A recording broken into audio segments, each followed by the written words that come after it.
Mirë se ju gjeta. Duket kështu si fjalim, po jam shumë i lumtur që jam këtu dhe që shoh që ka kaq shumë njerëz. Unë jam Blashencata, jam një djalë i lindur në Tiranë në vitet 80, në një familje muzikantësh. Edhe për 10 vjet kam studiuar për muzikë, kam studiuar piano në Tiranë dhe kam përfunduar në Paris, ku prej shumë vitesh tash, po e them sa se do dukem i vjetër, jap mësim në konservator, në 2 konservatorë në Paris për piano. Paralel me pianon kam këndu gjithmonë. Edhe nga mosha 15 vjeç kam filluar me shkruaj këngët e mia.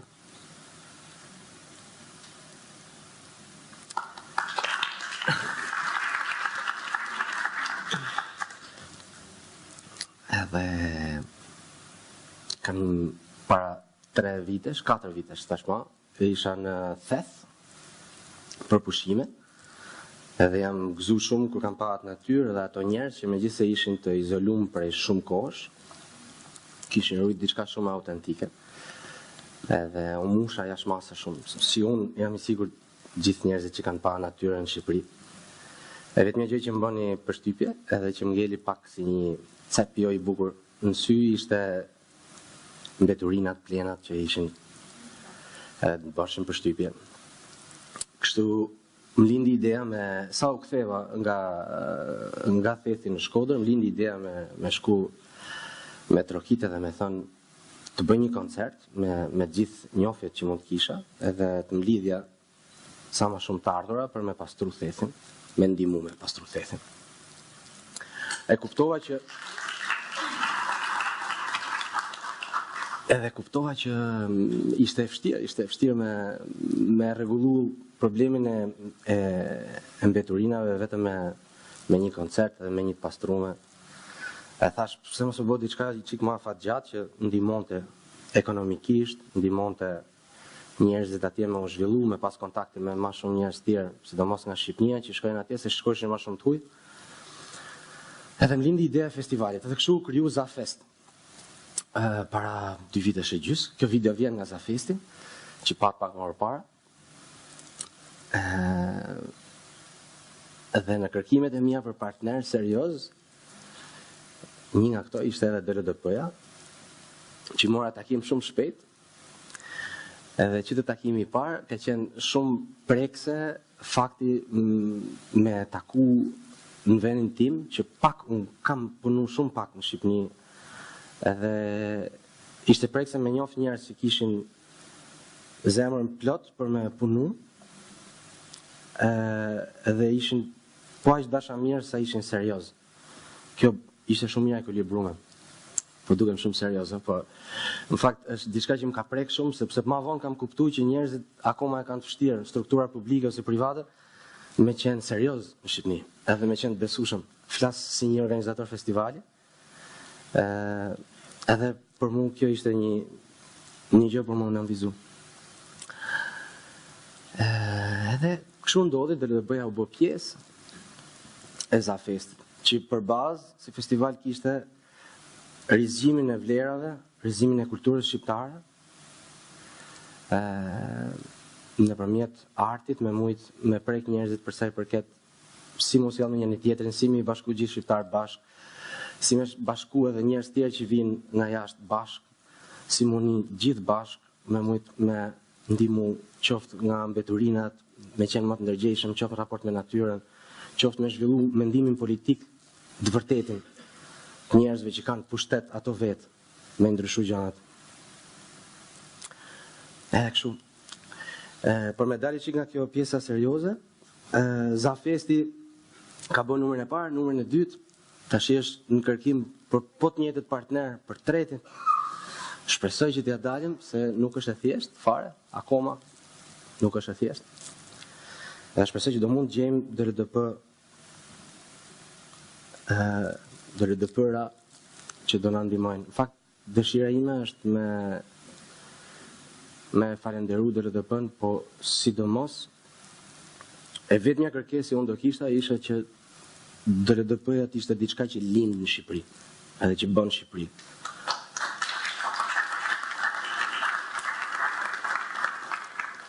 Edhe kështu më kanë thënë që duhet bëj një gjë të veçantë, duhet të trondis një 2 njerëz që kanë ndihmuar dhe që janë pjesë të DLP-s. Edhe du me ftu tash Jens edhe Debora, që janë 2 pjesëtar, me i ngacmu i qikë dhe me i nxjerrë një gjë ma personale. A mundeni me ardhë dhe juve?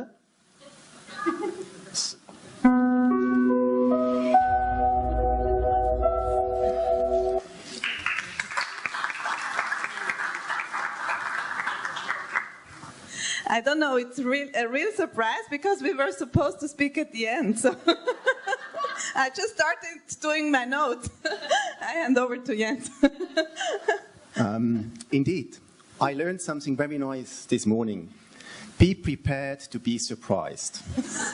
And I learned from your song, you know, you think you know, but you do not know, you're wrong. And the third thing I learned, rehearsing in front of my mirror for hours in my bathroom was for nothing. So, thank you. I needed some time to think. I give it back to you. You said something very special for me before, that's why I started to do my notes. You said DLDP was heartful and serious, and I think you really targeted well the message. I also experienced it, and I was asked now to tell my personal story. I think DLDP was very heartful. I think it was very, it is basically not only a project as such, because you all have been part of it, and I think many changes happened. I mean, it was a cascade of new laws and reforms that happened in the last years, and DLDP was part of that reforms with technical expertise, with experiences from people who worked daily on these subjects, such as waste, such as public financial management. And I think what impressed me was the flexibility of all the involved people to jump on the train when the government started the train, or to push for something where the government has not started yet, to change the system, to change everyday's life of citizens in northern Albania. And I would like really to thank from the bottom of my heart to all of you, because all of you were part of this puzzle, and I think the dynamic and the positive spirit to change so many things, what we reached, I really think we can proudly say we reached a lot in these 12 years, is thanks to this heartfulness, thanks to the commitment, and thanks to the seriousness of all different levels playing together and reaching something together. Thank you, Deborah. You gave me time to think a bit, to push out of my head what I have thought to say. I take a metaphor to tell my story. The metaphor is, many years ago, I heard about a water source, a little tiny water source up in the northern mountains of Albania that was opened with the support of the Swiss. This water source started to pour water down. This water was slowly flowing down towards the plain of Shkodra, towards Shkodra Lake. 2012, I think, if I remember well, I came the first time here. I went to Shkodra, and I was impressed to see a stream coming down from the mountains that has shaped the landscape of northern Albania. And that was pouring constantly in this big lake, you know, cold water, new elements coming, sometimes even stirring up this very deep lake. And I thought, nice. We are on a lake that's quiet, that's calm. I was wrong. I was wrong. In fact, this first drop of water that came 2/6 out of this water source was on the brink to leave the lake. Because water flows. Water goes with gravity. It went slowly down south in Albania because covering new territories. That was the DLDP at that time, covering new territories. As we know, streams are not straight. Water does not flow straight. there are many obstacles. Some of them, I think we knew. Many of them, we didn't knew. But somehow what you said, flexibility, this water was managing around, taking one obstacle, one time taking a side branch.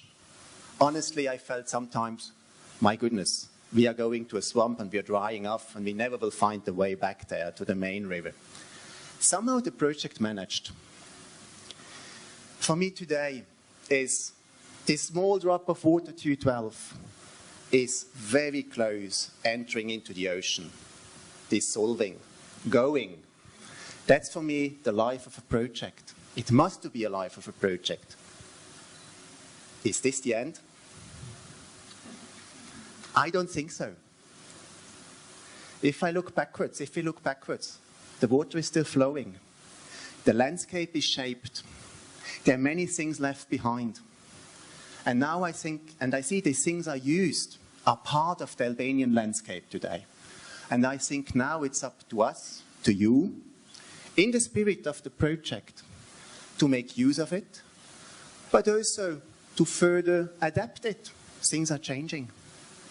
And at the end, also to do our contribution in the future, to shape this landscape as the river of dldp did it, to the way we think the country should be shaped. Thank you. Shikena, vetëm një sekond, e di që Debora duhet largohet nga Shqipëria, nuk e di kur, por tani shpejt. Debora e thanë Shqipen, edhe ne kena gjetë nështë një mënyrë me të majtë, pak ma tepër, se nuk e dim akoma. Se për shembull Zafesti është të kërku partner. Kështu që Debora nuk e di që nëllë. Është vërtet. Po, shumë faleminderit. Edhe ty edhe Jens, edhe tash po rri edhe unë pak. I will stay longer. Okay, thank you. Një gjë e fundit është që, për me thënë të vërtetë, me dal pak nga skenari dje, kur kam pa gjithë njerëzit e dldp-s, unë njihsha vetëm Valbonën edhe Manjolën, edhe pak dikë tjetër që do prezantoj më vonë. Ishte shumë e prekshme për mua që jam shqiptar, jam lind në Shqipëri, edhe kam jetuar për arsye që shumë njerëz si unë jashtë, edhe vazhdoj akoma. Ishte shumë prekse me pa njerëz që ndiheshin vlerësum, edhe për faktin që ndiheshin vlerësum për punën dhe investimin që i kanë dhënë për vendin e vet, ishin të tanë si fëmijë me dashme të regu historinë e tyre për dldp-n, edhe gjithashtu do vinë të ju. Ndonjëherë do gabohet si unë në fillim që jam i stresuar e emocionuar, po për mua ishte shumë prekse edhe jam shumë i lumtur, do doja shumë që të kishte njerëz të tillë sa më shumë në Shqipëri, që të ndiheshin të vlerësum, edhe kështu të mundeshin me punu me gjithë zemër plot për vendin e vet. Kjo ishte e fundit.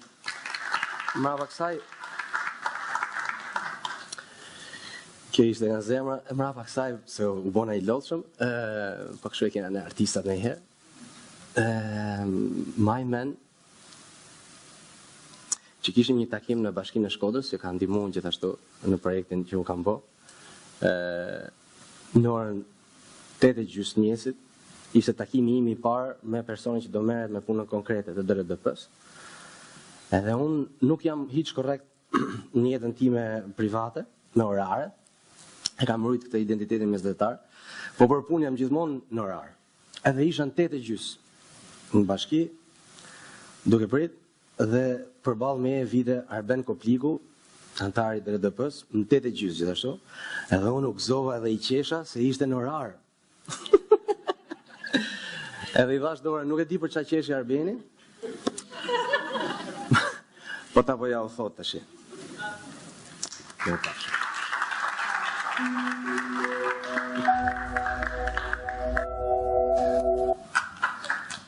Është ideja. Unë qesha se ishim të vetmit në korridorin e bashkisë të prit bashkinë në takim.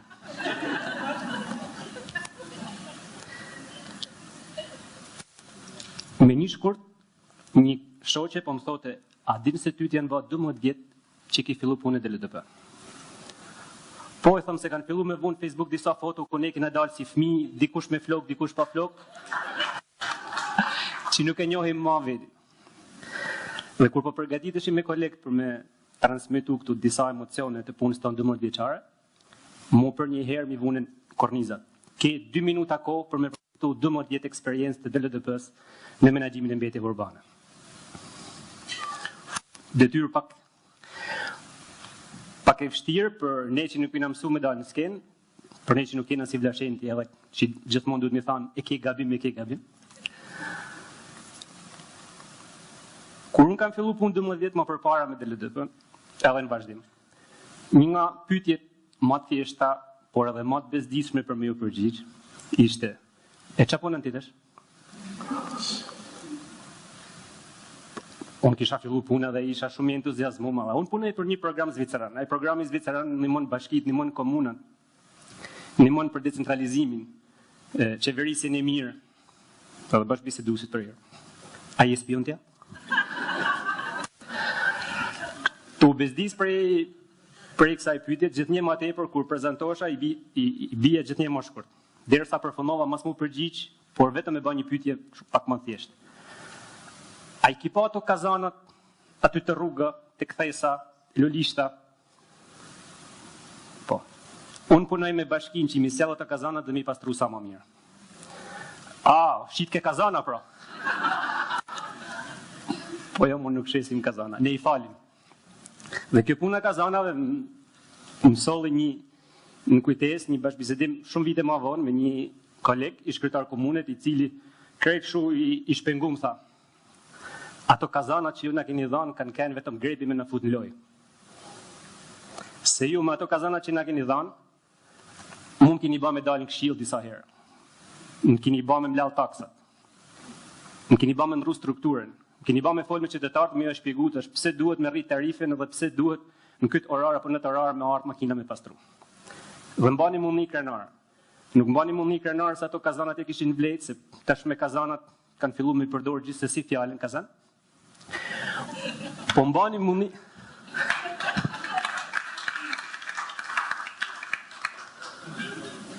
mundi krenar se ne kena punu për diçka që ja ka vlet. Ne kena punu me zemër, me njerëz nga shumë vise shqiptare, gati 1/3 e Shqipërisë, dhe për te jemi krenar. Jemi krenar se ne nuk kena punu dhe nuk kena fol me ta vetëm për kazana.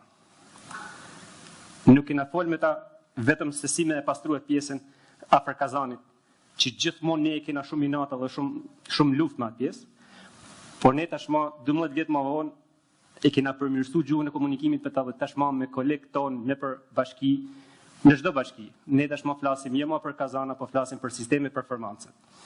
Flasim për menaxhim kostosh, eficiencë apo tarifim drejt. Dhe besoj që kjo është shumë e rëndësishme. Ne jena krenar se pavarësisht e kena punu shumë në Shqipërinë e Veriut, kështu që kja dallohet se kanë me ju ardhë një dorë njerëz që i flasin geg. Ne tashma jemi krenar për punën tonë për vetë faktin se ne ja kena arrit që në ato bashki ku kena punu me lanë gjurmë, me lanë njerëz, profesionistat vërtet, të cilët kanë miqu shumë më tepër ma lërgës, ato instrumenta, ato modele që ne kena testu, jena mundu mi zbatu masivisht. Dhe nga ato tavëlinat modeste të diskutimeve në komunë apo bashki, tashma ato modele dhe instrumente në këthyn vendime qeverie po pjesë strategjive kombëtare. Dhe kjo në banë mundi mirë. Ne kena kenë shumë që kena punu, por shumë ma shumë kanë kenë bashkëpunëtor tonë në për bashki dhe komuna. Duke fillu që nga punëtorët e pastrimit për të përfunu me ekspert lokal apo ndërkombëtar, kryetar komunash, bashkish, stafe lokal apo këshilltar, të cilët na kanë ndihmu që gjithë ato ide që ne kena dashur mi përçu mi vund zbatim. Janë shumë dhe meritojnë një falënderim shumë të madh.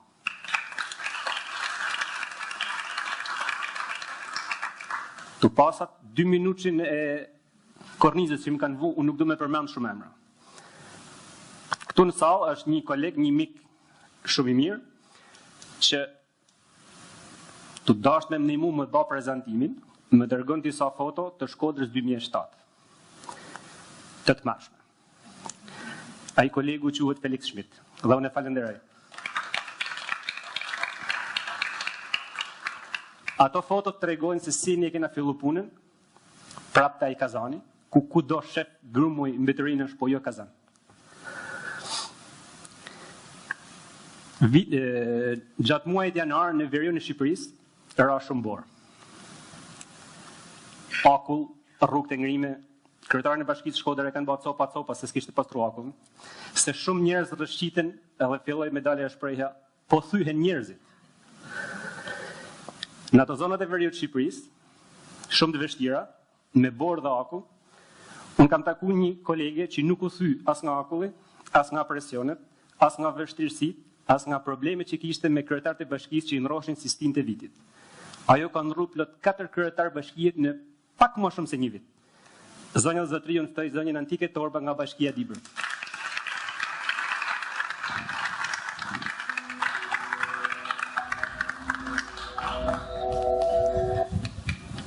Përshëndetje. Unë jam Antike Torba. Vi nga Bashkia Dibër. Okej, në rregull. Është pak e vështirë për mua të prezantoj. Nuk kam mbaruar për prezantim apo për gjëra tjera, kam mbaruar për ekonomi.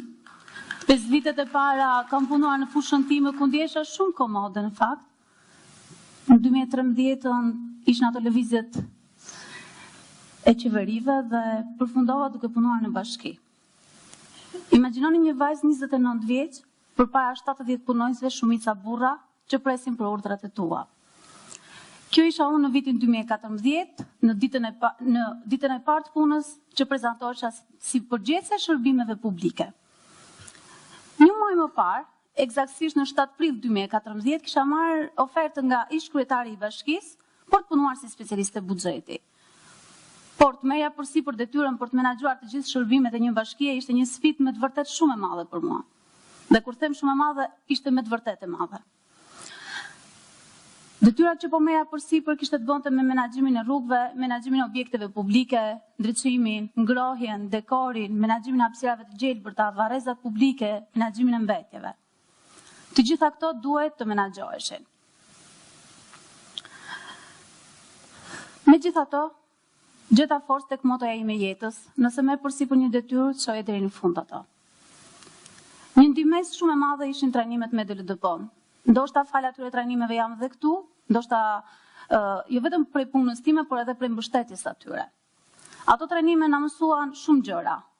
U njoh me shumë kolegë dhe përgjegjësia ime që jam këtu sot është shumë e madhe sepse përfaqësoj edhe kolegët e bashkive të tjera. Shumë prej jush, ashtu sikurse edhe unë atë kohë, i shihnim zyrtarët lokal thjesht si persona që shkojnë atje zyrë dhe marrin pagën. Ndoshta disa mund të jenë edhe të tillë. Por punën tjetër e bëjnë ato personat e tjerë që marrin përsipër detyrën dhe duan ta çojnë deri në fund. Takimi me kolegët në bashkive të tjera më bëri të kuptoj dhe më dha ndjesinë që nuk isha vetëm në detyrën që kisha vendosur vetes për t'i dhënë qytetarëve të mi një cilësi shërbimi të caktuar. Të qenurit në trajnime ishte një mundësi për të na dhënë një mundësi që po na jep të dldp-ja për të ndjerë të dëgjuar. Gjë të cilën ne nuk e hasim sa herë që shkojmë në takimet me ministrit, për shembull. Mundësia për të dëgjuar. Ati mund të dëgjoheshim. Të paktën jepnim mendimin tonë.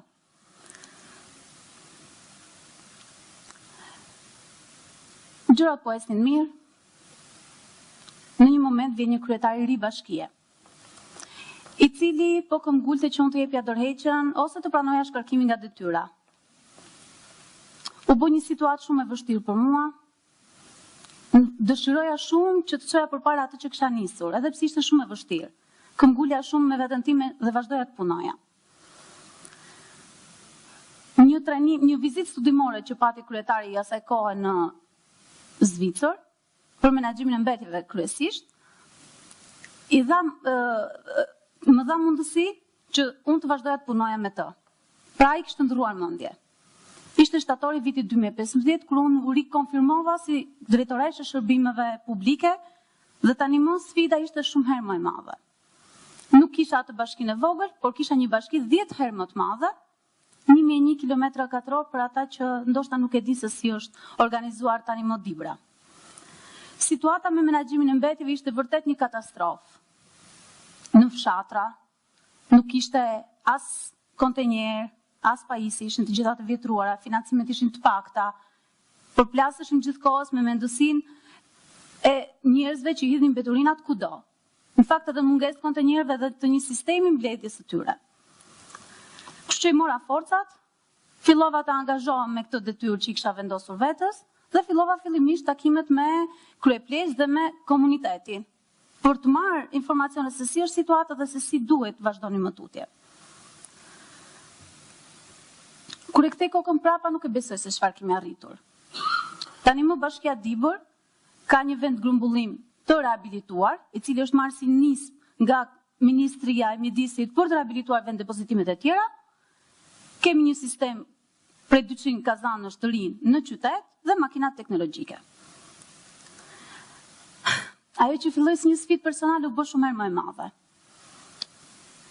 Kur kujtoj fillimet e mia në Zyrë, kolegët më shihnin me mosbesim.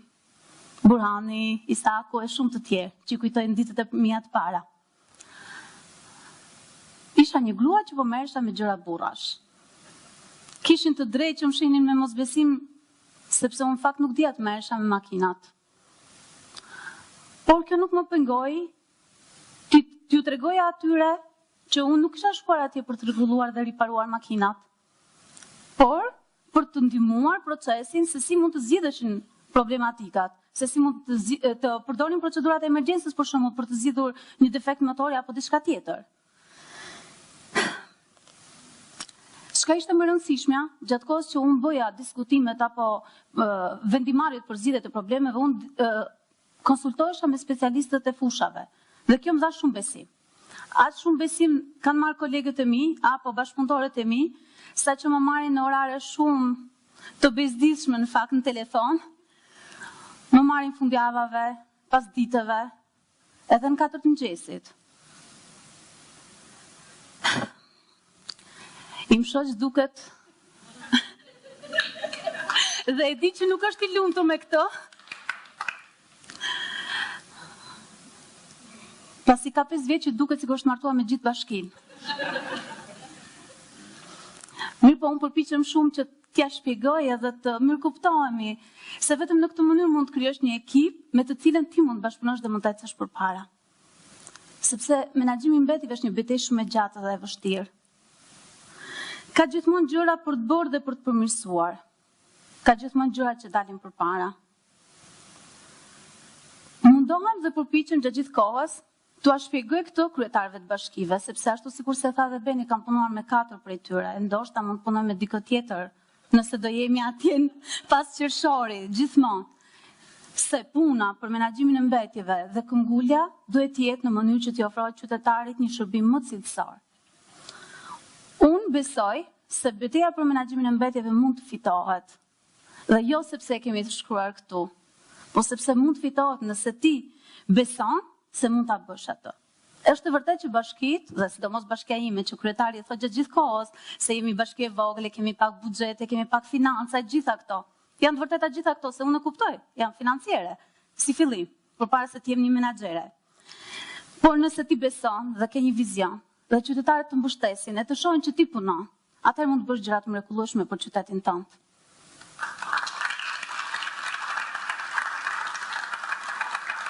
A është gjithçka kaq roz edhe kaq e bukur? Absolutisht jo. Ne përsëri në Dibër kemi probleme me buxhetin, me financat, me praktikat e punës, me mendësinë që kanë qytetarët sidomos se çdo gjë duhet ta bëjë bashkia. E kjo është shumë e gabuar në fakt, duhet ta bëjmë gjithë së bashku. Bashkia, punojësit e bashkive, së bashku me komunitetet dhe me organizata që janë aty rreth rrotull. Unë në fakt jam e kënaqur kur kthej kokën prapa dhe shoh që ka progres dhe besoj se do të ketë përsëri. Unë faleminderit.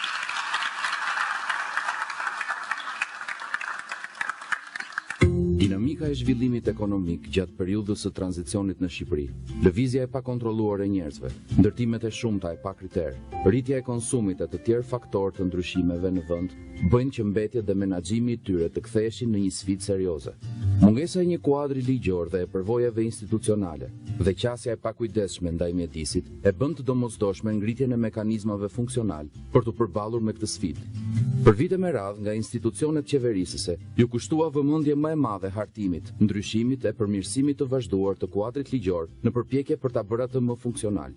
U hartuan strategji dhe u nënshkruan një sër marrëveshjesh ndërkombëtare, por puna në terren ishte ende me hapa shumë të vegjël.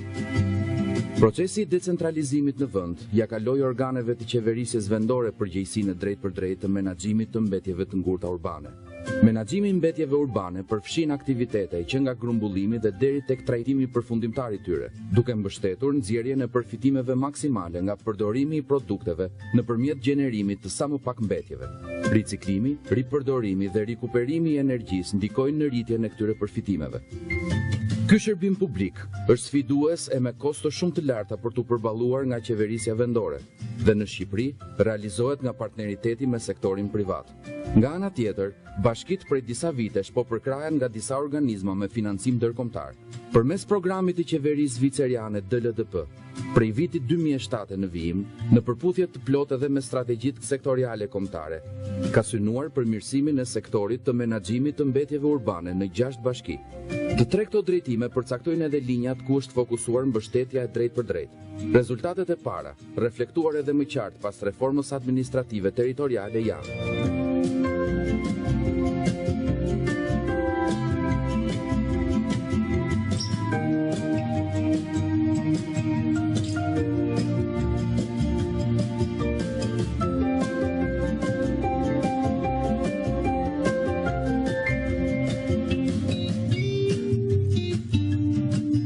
pavarësisht kësaj, bashkitë kanë ende shumë nevojë për mbështetje në sigurimin e shtrirjes më të gjerë të mbulimit me shërbime dhe ofrimin e shërbimeve më të përmirësuara ndaj qytetarëve.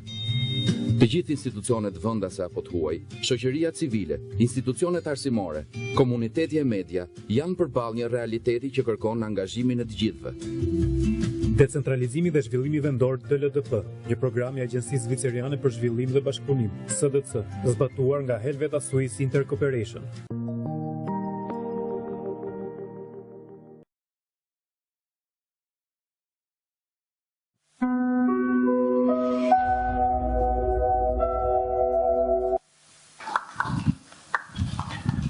Përshëndetje të gjithëve. Ndje kemi bërë ca prova këtu përballë, po ishte bosh salla, kështu që besoj nuk do kemi shumë emocion.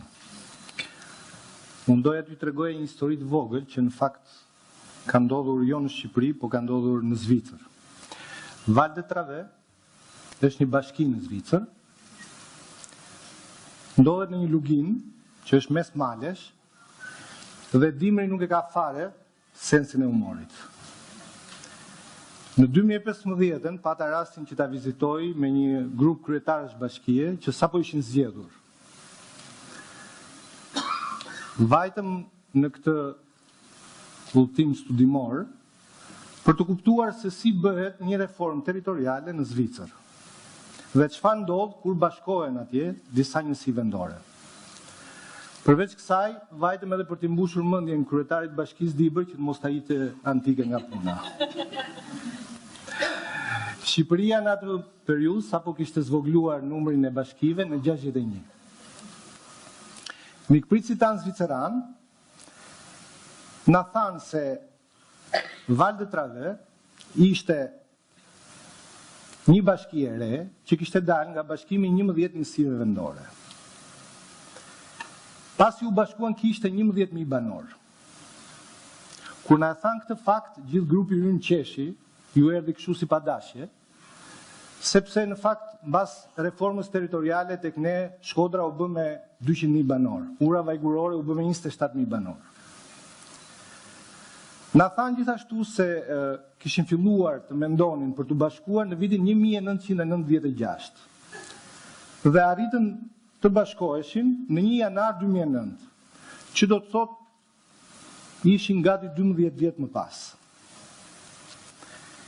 Prap me këtë shifrën e kohës, grupi më qeshi, po këtë radhë pak më me stil, mos t'i fyenim se ishte e dyta herë që po qeshnim. Por kur na thanë pastaj që buxhetin vjetor e kishin 40 milion, nuk qeshim asnjëri. Ne në Shqipëri bëjmë gjërat pak më ndryshe dhe pak më shpejt. Reforma jonë territoriale mori më pak se 2 vjet. Kjo kohë është e shkurtër për mendsinë e miqve tanë zviceran, por gjithsesi duhet të themi që ishte një proces i mirë. Programi dldp kontriboi ndjeshëm me studimin e zonave funksionale. Personalisht ndjem shumë mirë tani që kthehem mbrapa me kujtime dhe risjell në mendje gjithë ato përpjekje që kemi bërë me grupin e punës që u mor me studimin e zonave funksionale. Pasi erdhën 61 bashki, u hartuan plane për zhvillimin e territoreve të reja, u transferuan funksione tek bashkitë e sapo krijuara, u hartuan planet e përgjithshme vendore. Por çdo gjë nisi me studimin e zonave funksionale. Për mua ishte një ushtrim jashtëzakonisht frymëzues. Ndoshta pak më tepër për këtë do t'ju tregoj në vijim kolegu Blendi Bushati. Faleminderit.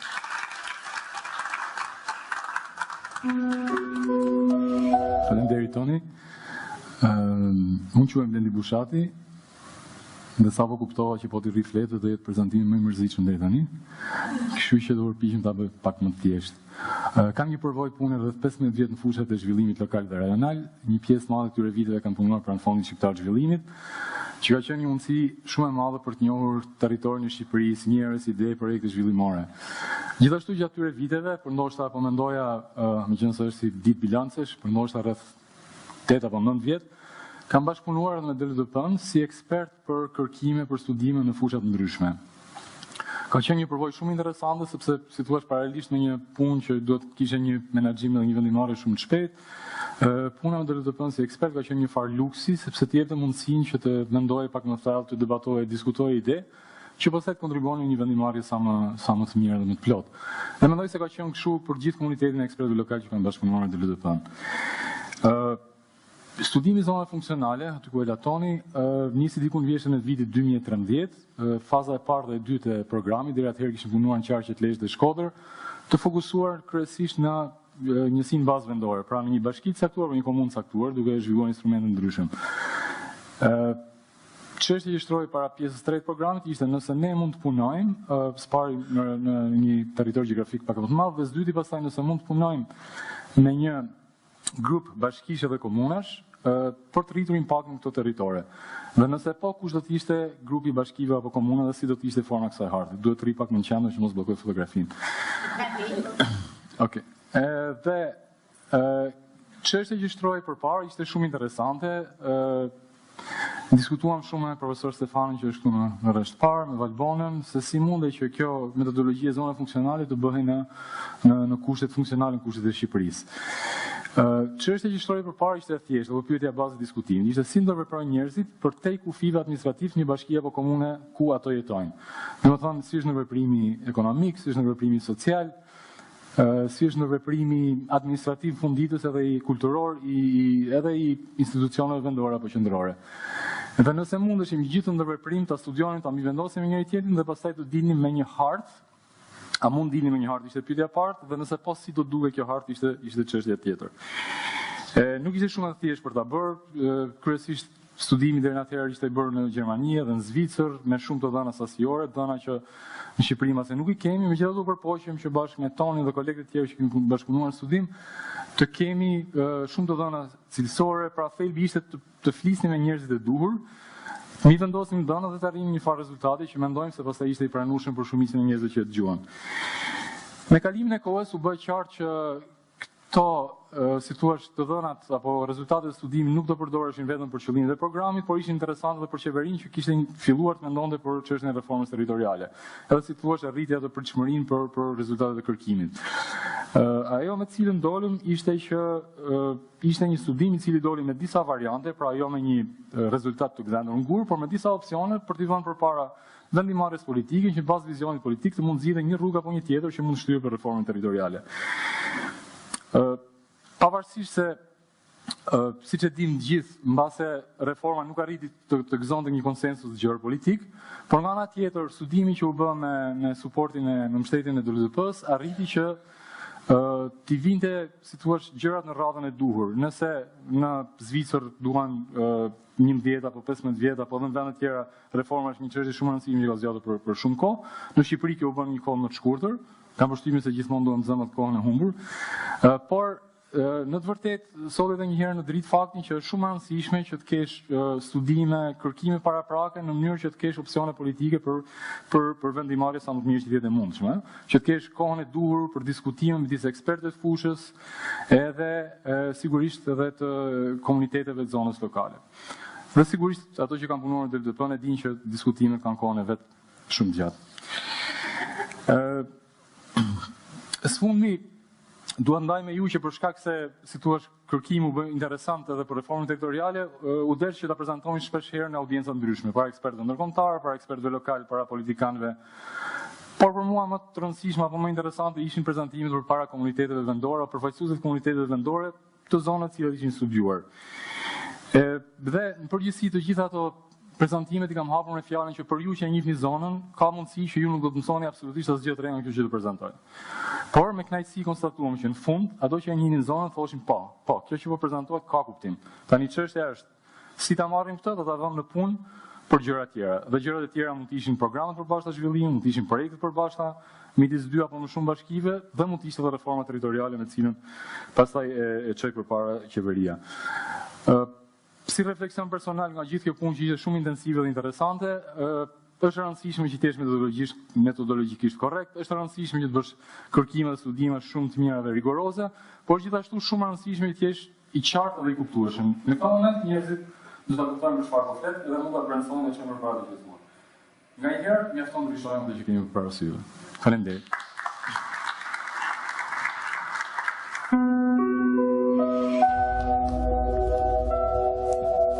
Përshëndetje. Unë jam Enea Hoti dhe në kohën kur kryej reforma territoriale, patëm nderin të isha këshilltari i ministrit që udhëhoqi procesin e reformës. Jam këtu me ftesë të kolegëve të dldp-s, cilët kërkuan që të bëjë një përshkrim reflektim personal të një bashkëpunimi 4 vjeçar që patëm me dldp-n, por vetëm në 3 minuta. Se si do ta bëj këtë, vetëm zvicerianët e dinë dhe dldp-ja. Megjithatë nuk jam, se zoti Kopliku ishte për 2 minuta, duhet të përmblidhte 12 vjet, kështu që jam okay.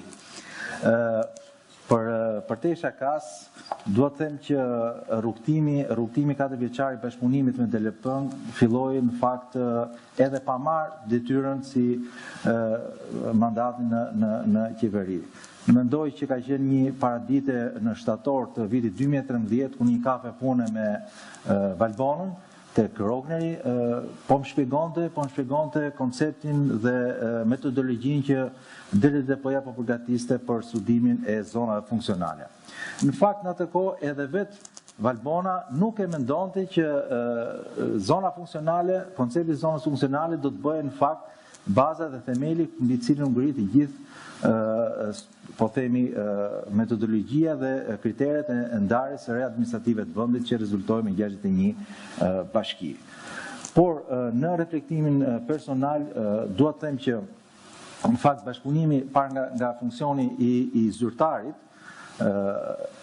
bashkëpunimi me dldp nuk ka qenë as pak i lehtë, por përkundrez ishte shumë siduos dhe shumë i vështirë. Në kohën kur presioni kohës ishte shumë i madh, dhe pasi qeveria dhe majoranca në të kohë kishin vullnet shumë të madh për të ecur përpara shpejt me miratimin e reformës territoriale, nga ana tjetër ekipi dldp-s që duhet dorëzonte studime mbi cilët që foli dhe zoti Bushati që do të përdori si pjesë e hartimit të reformës territoriale, nuk po vinte, sepse gjithmonë dilte një takim që duhej konsultuar ky studim me aktorë, qoftë nivelin qendror, rajonal, lokal, me aktorë të opozitës, pra me të gjithë që ata mendonin që kishin diçka për të thënë për këtë studim, pra për reformën territoriale, për studimin e zonës funksionale. Çka bënte që kishte një tension midis nesh, por në opinionin tim pikërisht kjo qasja zviceriane dhe përkushtimi i madh i stafit të LDP-s që gjërat i bënte ashtu siç duhej, ndonjëherë mendoja me veten që më fal, po këta kolegët tanë shqiptar të LDP-s janë bërë më zvicerianë se zvicerianët. Dhe këtu më kujtohet e profesor Fafli që gjithmonë do gjente diçka që nuk ishte perfekte ashtu siç duhej. Gjithmonë kishte diçka që duhej ripar në fund. Megjithatë, për te këtij reflektimi duhet të them që kontributi i DLDP-s në gjithë procesin e reformës territoriale, por edhe më gjë reformës së qeverisë vendore ka qenë shumë thelbësor. Kujtoj këtu që përveç studimit zonës funksionale, ata kanë një kontribut thelbësor dhe ligjin e riqeverisë vendore, ligjin për financat vendore, në formulën e ndarjes grantit apo dhe në procesin shumë të njohur tash për menaxhimin e mbetjeve vendore. Kështu që unë mendoj që në këto 4 vjet që ne punuam me DLDP-n, pikërisht fal dhe kujdesit të tyre deri në maniakëri, do të thoja për detajet, për cilësinë e produktit, na vleti shumë, edhe ne si po themi si pjesë e ministrisë apo pjesë e zyrtarëve qeverisë, na vleti shumë që reforma territoriale në fakt pati dhe një aprovim shumë të madh edhe në midis qytetarëve, nëpërmjet sondazheve që u kryen, por në vetvete edhe midis profesionistëve të fushës që e aprovuan dhe e panë që ishte një diçka e mirë. Në përfundim besoj që metoda e punës zviceriane e DLDP-s do të ishte mirë që të përqafojnë edhe në nivelet administratës publike dhe besoj që kemi çfarë të mësojmë dhe uroj që kjo metodologji dhe kontributi zvicerian të vazhdojë edhe më tej. Faleminderit.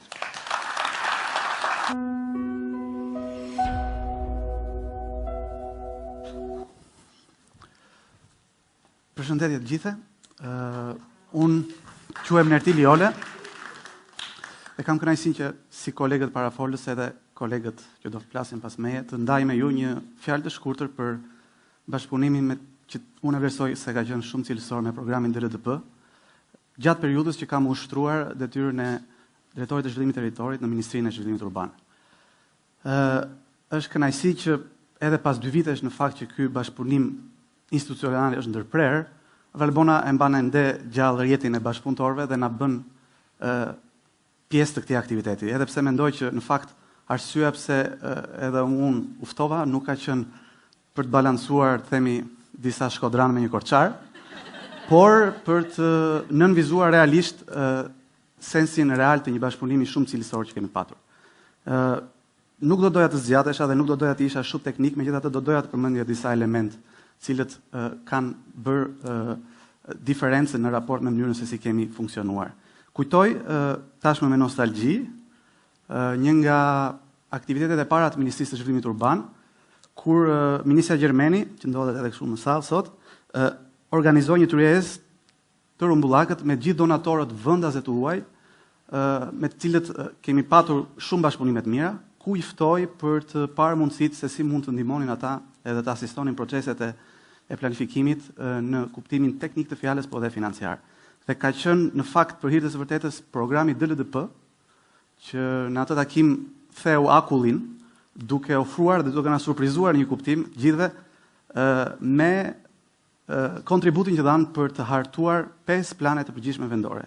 Sot tingëllojnë si dokumenta abstrakt, por që jam i bindur që në periudhën afatgjatë do të kuptohet vlera e tyre. Dhe në fakt edhe pse ky proces nuk kishte nisur me atë takim, programi DLTP kishte përgatitur deri atë kohë disa raporte zonave funksionale, të cilat më pas u përshtaten në strategji territoriale që ishin edhe dokumenti paraprak që i paraprinte procesit të planifikimit urban.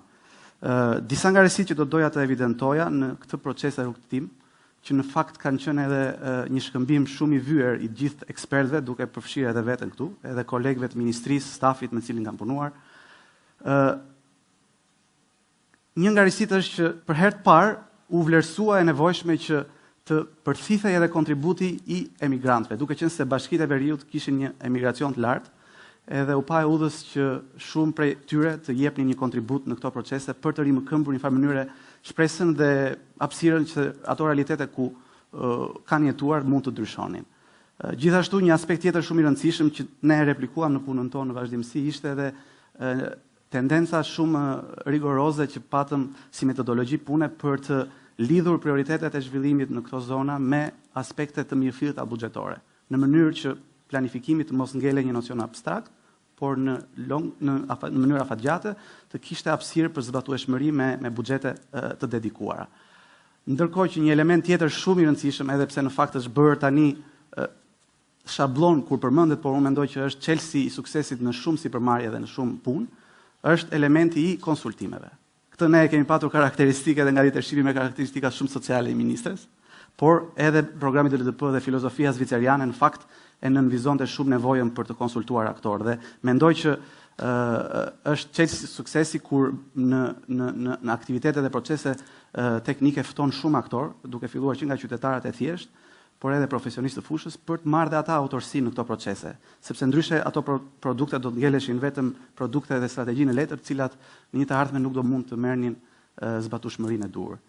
Edhe për të mos u zgjatur më tej, do doja, domethënë shumë sinqerisht të pohoja se ndihem i privilegjuar që kam qenë pjesë e këtij rrugtimi në disa nga projektet e dldp-s dhe shpresoj shumë që kjo filozofi të vazhdoj.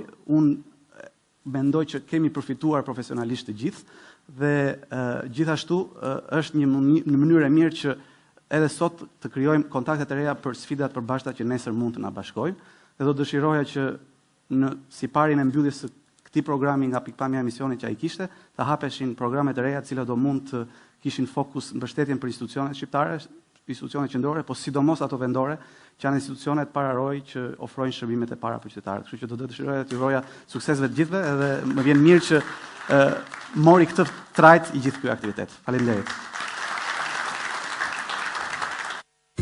Po sikur të ndërtojë një kullë i fel tek ajo kodra. Të gjithë do të vinin dhe do të paguanin për të ngjitur aty. Kjo ide në dukje qesharake për shumicën prej nesh mund të shpërfillej edhe nga bashkia. Ideja për këtë investim, por edhe shpërfillja e saj, janë të gabuara. Pse ky investim është apo nuk është gjëja e dur për të marrë në konsiderat? Gjëja e parë që duhet vlerësuar është që kemi të bëjmë me një investues të mundshëm, i cili nuk duhet dekurajuar. Ai duhet të kuptojë se çfarë është e përshtatshme të zhvillohet në këtë zonë dhe në përputhje me interesin e tij. Bashkia mund ta vlerësojë dhe shqyrtojë këtë kërkesë duke u bazuar në planin e përgjithshëm vendor, i cili është një kontratë afatgjatë mes asaj dhe biznesit lokal. Në këtë rast, investitori mund të bindet që në fakt do të ishte më me vlerë ndërtimi i një ferme bashkohore, e cila i përshtatet specifikave dhe përmbush nevojat që ka kjo zonë. Kjo perspektiv zhvillimi bazohet në konceptin e zonës funksionale, i cili ndihmon në vlerësimin për investimin e duhur, duke verifikuar në terren ndërveprimin mes qytetarëve, karakteristikat e zonës dhe qasjen e zhvillimit ekonomik në këtë territor. Kjo ka qenë qasja e dldp, stimulimi i qeverisjes së mirë në një territor me potencial të shtuar për planifikim të zgjuar. Decentralizimi dhe zhvillimi vendor dldp, një program i Agjencisë Zviceriane për Zhvillim dhe Bashkëpunim, SDC, zbatuar nga Helveta Swiss Intercooperation.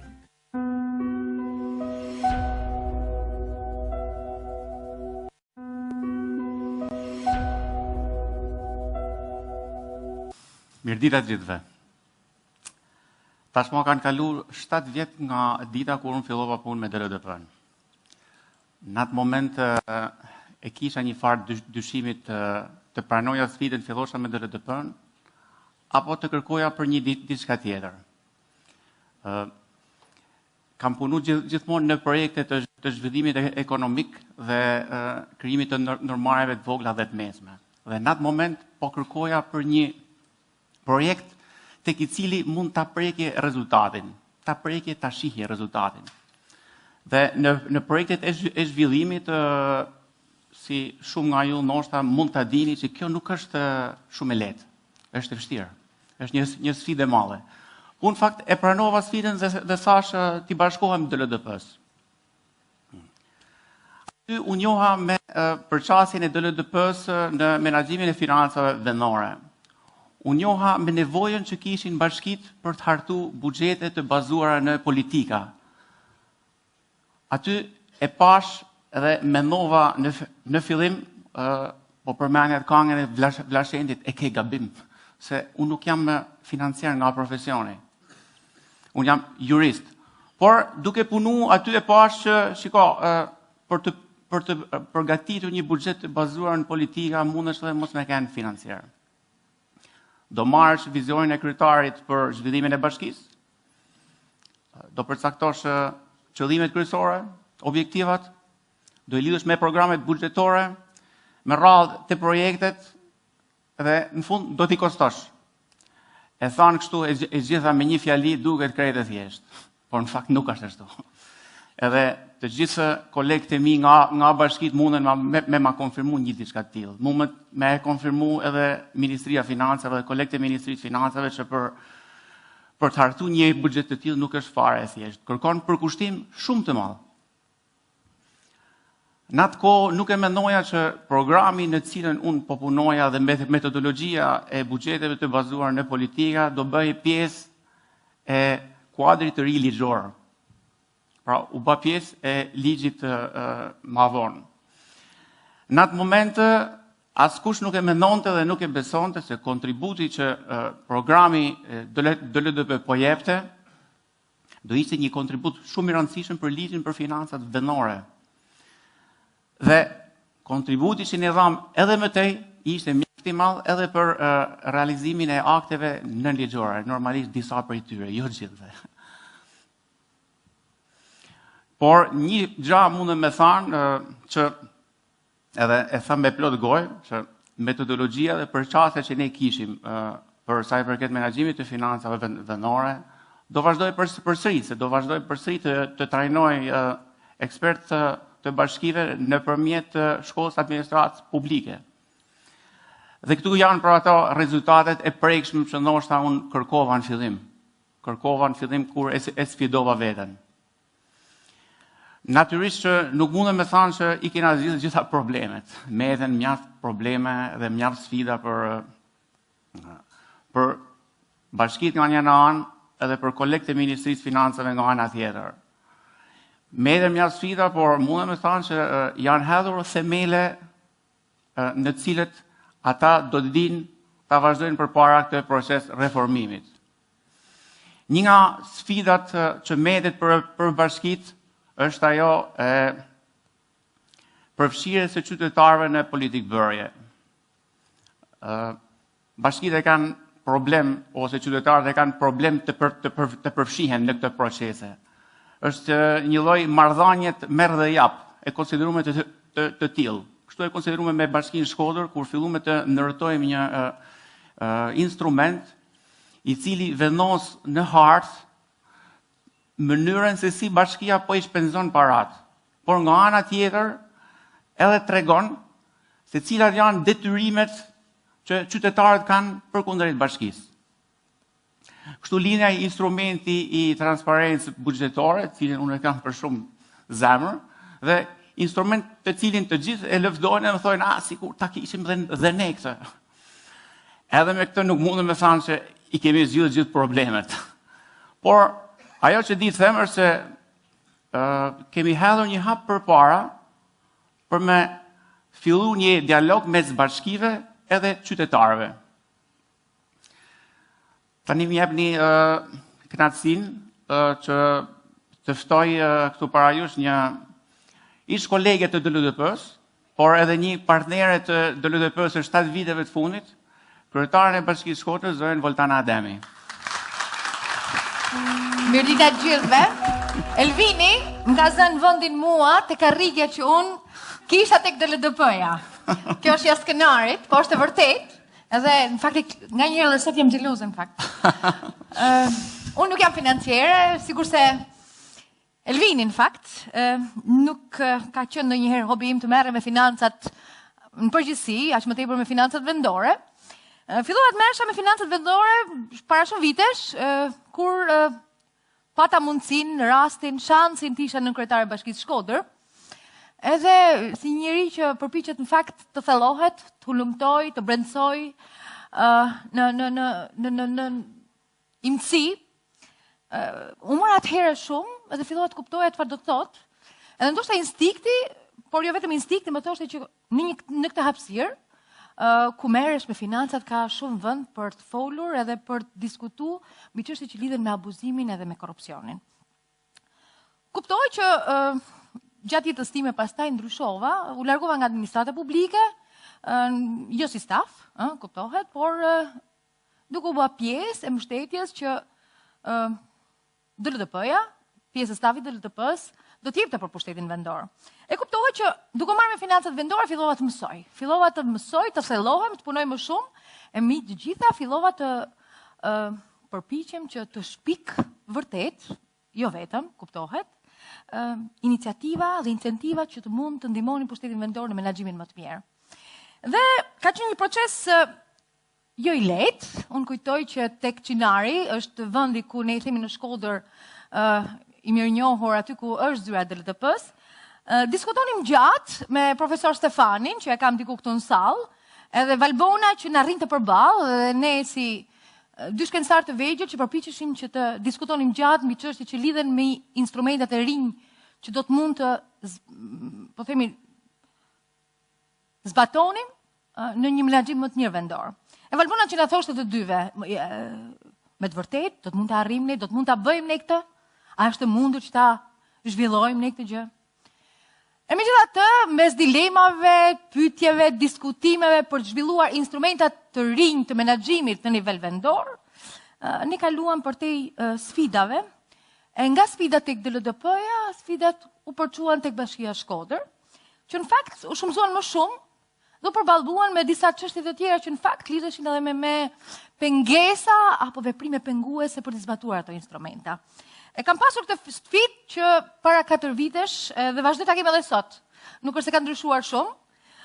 Kuptohet që veprimet penguese, sidomos në administratën vendore, janë jo të vogla, e ndoshta edhe nga bashkëpunëtorët e tu më të afërt, të cilët në fakt të kthejnë gishtin edhe të thonë, jeni Terezi, ka shumë transparencë do bëjmë ne, do ja tregojmë gjithëve çfarë bëhet në Bashkinë Shkodër, do na sillni njerëz ta kontrollojmë për gjithçka që ne kemi këtu.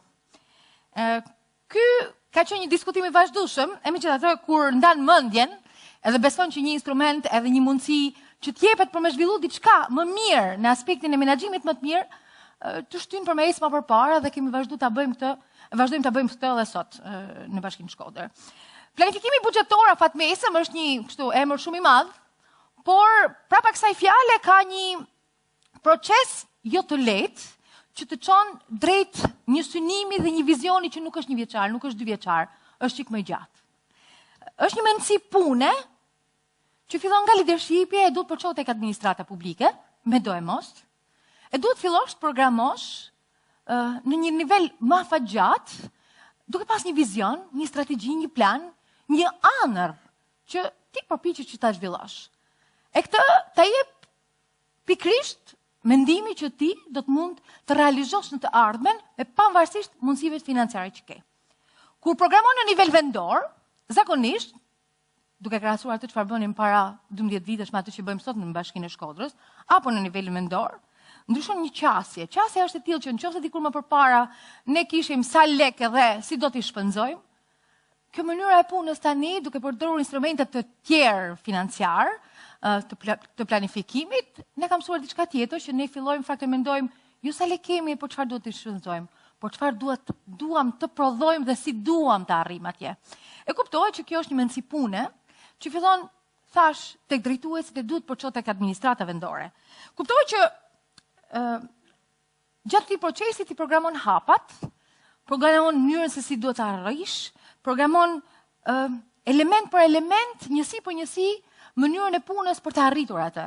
Kuptohet që në nivelin vendor sfida është prapë e madhe dhe përballë ke njerëz që duhet ta bëjnë të mundur dhe ta zbatojnë atë. E për leadershipin bëhet e vështirë, e sidomos, jo në nivelin teknik, por kur bëhet fjalë për me përfshi njerëzit. Pjesëmarrja qytetare është domosdoshme, ne duam të arrijmë dhe të bëjmë atë që është që duam, që kemi vizion bashkë me njerëzit në një nivel afatgjatë dhe duam të bëjmë atë vetëm, por duhet të kemi njerëz me vete. Prandaj pikërisht ky bashkëbisedim dhe konsultimi qytetar sikurse njihet ndryshe, është i domosdoshëm, biles është pjesë e këtij ndryshimi që ti don me bën në nivelin vendor. E në këtë kontekst, sigurisht instrumentat që ne jemi përpjekur që të zhvillojmë me asistencën e huaj, kanë marrë në konsiderat pikërisht edhe këtë, angazhimin qytetar për me mujt me dhanë mendimin e vet, dhe për mu bashku në një qasje vizionare të gjithë atyre që duan ta drejtojnë dhe ta punojnë në nivelin vendor. Çfarë kemi realizuar ne përmes këtyre instrumentave financiare sikurse njihen ndryshe, që është një element fakt shumë teknik. Ka shumë rëndësi që në nivelin vendor të matet puna. Edhe në këtë kontekst, sigurisht këto instrumente që kemi prodhuar ne kanë bërë të mundur që kur raportojmë, kur japim informacion, të mund të themi jo vetëm shifrat, ato raportoheshin më përpara, por të mund të themi për produktin, për atë që realizojmë. E diskutimi bëhet i rëndësishëm, jo vetëm në nivelin teknik, jo vetëm me qytetarët, por edhe aty ku merret vendimarrja. Edhe kur diskutojmë fakt në këshill, me shumë debate, kam ndonjë koleg të këshillit këtu, ne diskutojmë fakt çfarë po realizojmë me këto para, cilat janë produktet dhe cila është eficienca. Indikatorët e performancës është një ndër termat në fakt që përdoret shumë në Bashkinë e Shkodrës, me cilët ne fakt po përpiqemi që të masim eficiencën e asaj që bëjmë, në krahasimisht me një vit më përpara apo me institucione të tjera të ngjashme me të cilat ne mund të krahasohemi. E kuptoj që instrumentat të tillë na kanë dhënë mundësinë për me bë të mundur këtë e për me zhvillu si një mundësi të mirë për me urrit. Kuptoj që përveç pengesave që ne kemi, që janë burokraci, janë fakti që ne shpesh s'kemi mundësi që të përdorim fondet tona të lira, ashtu sikur se duam për një sër burokraci që lidhen fakt, sidomos me marrëdhënie me Ministrinë e Financave, franin e pash diku, kemi e pash diku, është sigur që e pash diku, ka dhe një pengesat më të mëdhaja janë në nivelin vendor, sidomos kur me punonjësit. Ata që në fakt shpesh janë të ngurtë dhe kanë vështirë që të ndryshojnë, qoftë mentalitetin, por edhe mënyrën e punës. Edhe kjo vazhdon të jetë fakt një ndër pengesat më të mëdha që vazhdoj të kemi edhe sot në Bashkinë e Shkodrës, e që lidhet më shumë sidomos me të bërit transparencin pasqyrë që gjithçka që çfarë ndodh në Bashkinë e Shkodrës. E përmendi Elvini më përpara, sigurisht, ne jemi ndër bashkitë fakt që jemi premiuar për këtë nga shumë organizata të cilat e kanë vlerësuar si një instrument, por përsëri kjo vazhdon të jetë një sfidë shumë e madhe kur bëhet fjalë qoftë për planifikimin, për kontrollin e monitorimin e raportimin. Sigurisht, kjo prodhon edhe kritik. Edhe kanë fakt kritik në Shkodër, ka kritik nga qytetarë, të cilët në fakt thonë, për çfarë po i harxhoni këto para, pse ka shumë para për të bërë këtë? Nga njëra anë mërzitesh, se është normale, por nga ana tjetër ka një gëzim apo një sensacion pozitiv, nëse mund ta them kështu, se unë nganjëherë them unë kam arritur diçka, po. Njerëzit në Shkodër dinë sa është buxheti i Bashkisë Shkodër, sa para kemi në dispozicion dhe çfarë do të realizojmë me këto para. E kuptoj që edhe kjo është një ndryshim shumë i madh, thelbësor, që në fakt mundsohet në sajt të këtij instrumentit me cilën ne punojmë, që e kemi bërë të mundur në sajt të një asistencë që ne kemi pasur në Bashkinë e Shkodrës, por jo vetëm gjatë gjithë procesit në pushtetin vendor. Në këtë kontekst, sistemi në fakt që kemi ndërtuar e bën detyrueshme punën e pastër. Nuk ka mundësi me bë shumë numra, thonë në Shkodër, pra shumë dredha. Dhe është e sigurt që ato kanalet e zbatimit të asaj pune që ne kemi planifikuar ndodh përmes një procesi të rregulluar normativ, e arrin në fund duke përmbush pikërisht atë vizion dhe ato hapa që ne kishim planifikuar në nivelin lokal, në terma afatgjatë apo edhe afatshkurt. Kuptohet sot unë mendoj që ka shumë për me bë. Nuk kemi arritur të aprofundojmë nëse mund të themi për një instrument, për një punë të konsoliduar në nivelin vendor. Nuk është e thjeshtë, është e vështirë. Megjithatë, unë mendoj në fund që asistenca ka qenë e mirë, është shumë e mirë, është ekselente. Megjithatë, në fund unë mendoj që ne shqiptarët duhet ta bëjmë vetë dhe duhet ta vazhdojmë vetë procesin. Në nivel vendor, shumë e rëndësishme është që stafi të qëndrojë aty, edhe të vazhdojë ta mbartë këtë eksperiencë në vazhdimsi. Kjo është masë e rëndësishme, sepse nganjëherë ekziston një këndjesie sikur një gjë që ke ndërtu do të bie, do të thyet, do të shkërmoqet më njëherë. E kuptoj që e mendoj që në këtë kontekst kjo ka shumë rëndësi që këto instrumenta, pikërisht kjo risi, që dldp-ja ka sjellë në nivelin vendor të mund të ketë një vijimësi pikërisht nga vetë ne që punojmë në nivelin vendor, nga kryetarët e bashkive, por edhe nga stafet. Unë nganjëherë kur them në historinë e 4 viteve, i them vetes kam ndonjë peng apo jo. Gjatë këtij procesi sigurisht e nisa te korrupsioni, po duhet ta vazhdoj të kthejmë prapë aty. Shpesh mendoj që një ndër pengjet që kam është që ndokuj që për cilin unë kam pas ndonjë dyshim për përfshirjen në korrupsion i kam dhënë një mundësi të dytë. Dhe arsyeja ka qenë pikërisht kjo, sepse besoja që sistemi, në këtë rast një instrument, një mënyrë pune, një mekanizëm me radhë, do të mundësonte pikërisht këtë, që t'i bënte njerëzit që të punojnë ndryshe.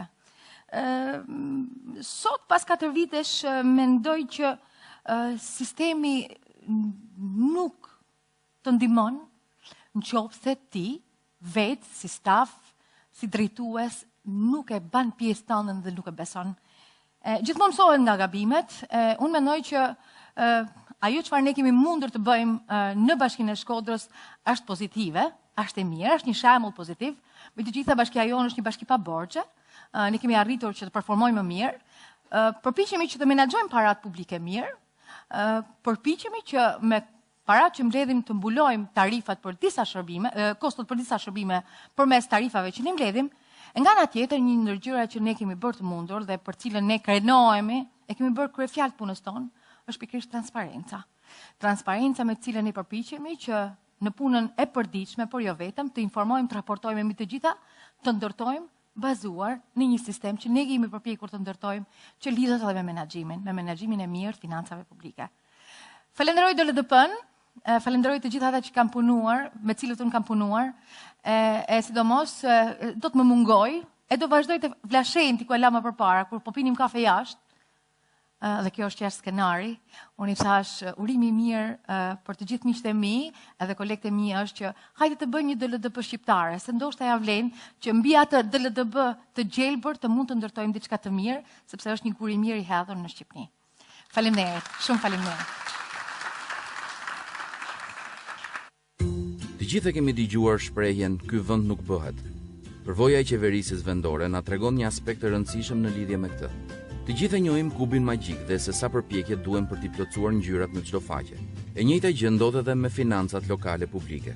Kur nis të formosh kubin, bëhet një rrëmujë e madhe dhe nuk di më si t'ja bësh. Fillimisht mendon të plotësosh njërin faqe të kubit, më pas dy një herësh dhe më pas kupton që ke ngecur dhe duhet të marrësh frymë thellë. Kjo pak a shumë ndodhi edhe me pushtetin vendor. Me mbështetjen e programit për decentralizim dhe zhvillim lokal (dldp), në disa njësi vendore u punua për planifikimin strategjik. Nisur nga kjo, lindi nevoja për planifikimin afatmesëm të buxhetit të këtyre njësive. Për këtë qëllim u hartua një metodologji që lidh planifikimin strategjik me proceset e buxhetimit.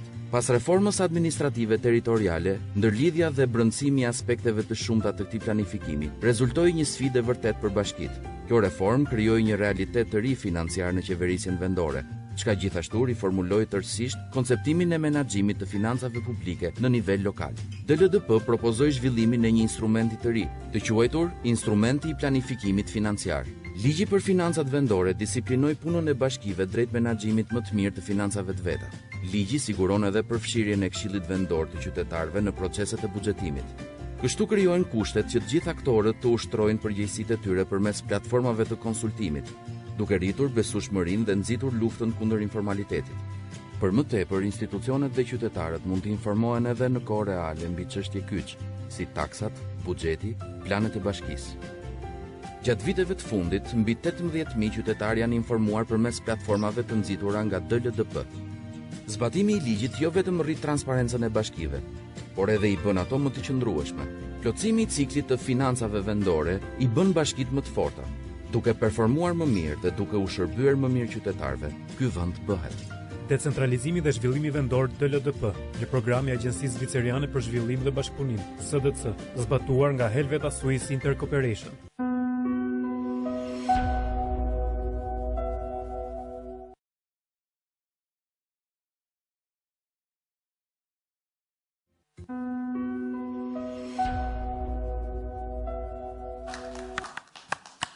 Erdhi, dhe kjo ditë erdhi.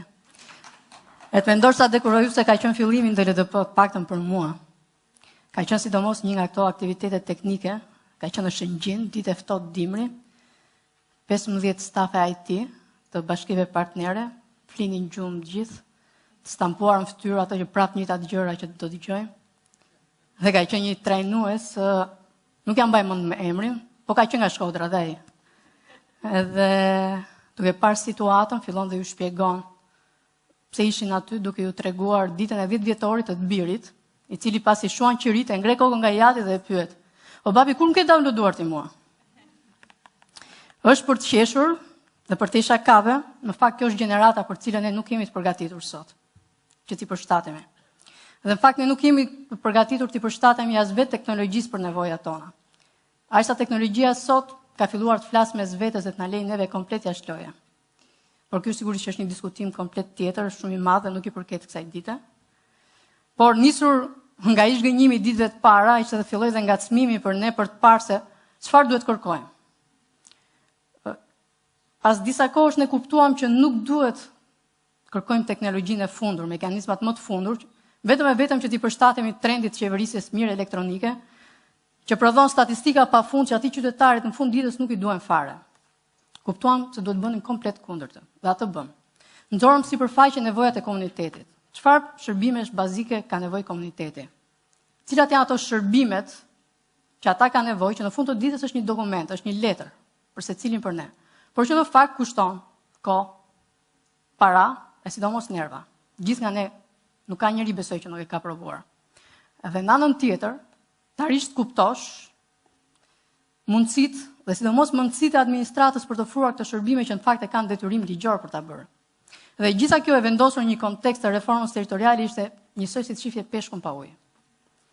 Sot, nëse e kthejmë gjithë ne që kemi punuar të paktën në këtë projekt, nëse e kthejmë kokën pas, themi me bindje që kjo sfidë, përveç nesh që kemi qenë inspirues dhe mbështetës, ka qenë më tepër për ata që pretendojnë që bëjnë shkencë me teknologjinë, sepse nuk duhet fokusoheshin ai shumë të zhvillonin programin, sesa ti përgjigjeshin ca pyetjeve shumë të çuditshme, si për shembull, si ta ndërtosh atë rrugën virtuale ligjore për të parë se kush duhet bëj çfarë. Si ta bindesh kryetaren e bashkisë që të ofrosh shërbime digjitale në kohë reale, nuk të largon nga qytetari sepse nuk e ke më mbrapa derës, përkundërzi. Si ta bësh administratën vendore të këtij kryetari që të besoj tek aplikimi i teknologjisë, dhe kur kthen ti kokën mos do të shoh kështu që ti e ke në Terezi se vjen nga Tirana, e merr kompjuterin e çon në shtëpi, ku në fakt ka raste s'ka as drita, jo më internet. Si të çosh internetin në matsukull të matit, ku kryetari i bashkisë mat që ndodhet sot e di shumë mirë që nuk ka pasur kurrë një zyrë komune, as val interneti, as val celulare. Sot në matsukull të matit ka shërbime digitalizuara administrative. E si të bësh shumë gjëra të tjera që në fakt japin shumë adrenalin. Për të rënë shkurt, pak a shumë kjo ka qenë eksperienca ime me ndërtimin dhe krijimin e zyrave të integruara me një ndalesë që ne e njohim me konceptin one stop shop. Por që nuk ka filluar me historinë që thash unë, është një rrugtim shumë i gjatë, ka filluar në një kohë shumë më kritike, shumë më të vështirë. Por që këtu mund ta sjell vetëm një person që përfaqëson një nga partnerët që kanë ndjekur gjithë të rrugtim që në fillimet e veta. Ka parë gjithë sukseset, bashkëpunimin, është përfitues i gjithë këtij bashkëpunimi. Leoni që thoj këtu, dhe ta mirëpresim së bashku zotin Arben Gjuraj, ish kryetari i komunës Tajç dhe sot nën kryetari i bashkisë Shkodër.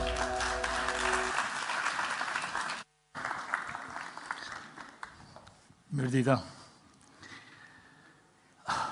Dajqi, një ish komunë e Shkodrës, me rreth 8.000 banor, me një shkallë mjaft të lartë emigrimi, ku ndërgjegja qytetare kishte ecur më shpejt edhe se sa vetë administrata lokale.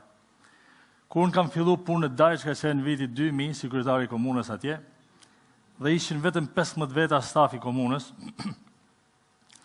Ishte një periudhë ku gjithnjë më tepër kërkohej komunikim tjetër shumë më dinamik me qytetarët, një periudhë ku informacionet në mënyrë dërsjell duhet të shkëmbeshin me qytetarët, ku nevoja për regjistrimin e përditshëm të kërkesave të ankesave të qytetarëve, por mbi të gjitha adresimi problematika dhe zgjidhja e tyre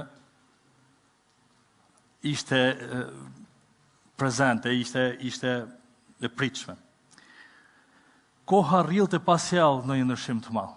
Shpesh kisha mendu cili mund të ishte mjeti që mund të sjellë ndryshimin në marrëdhënien administrat publik.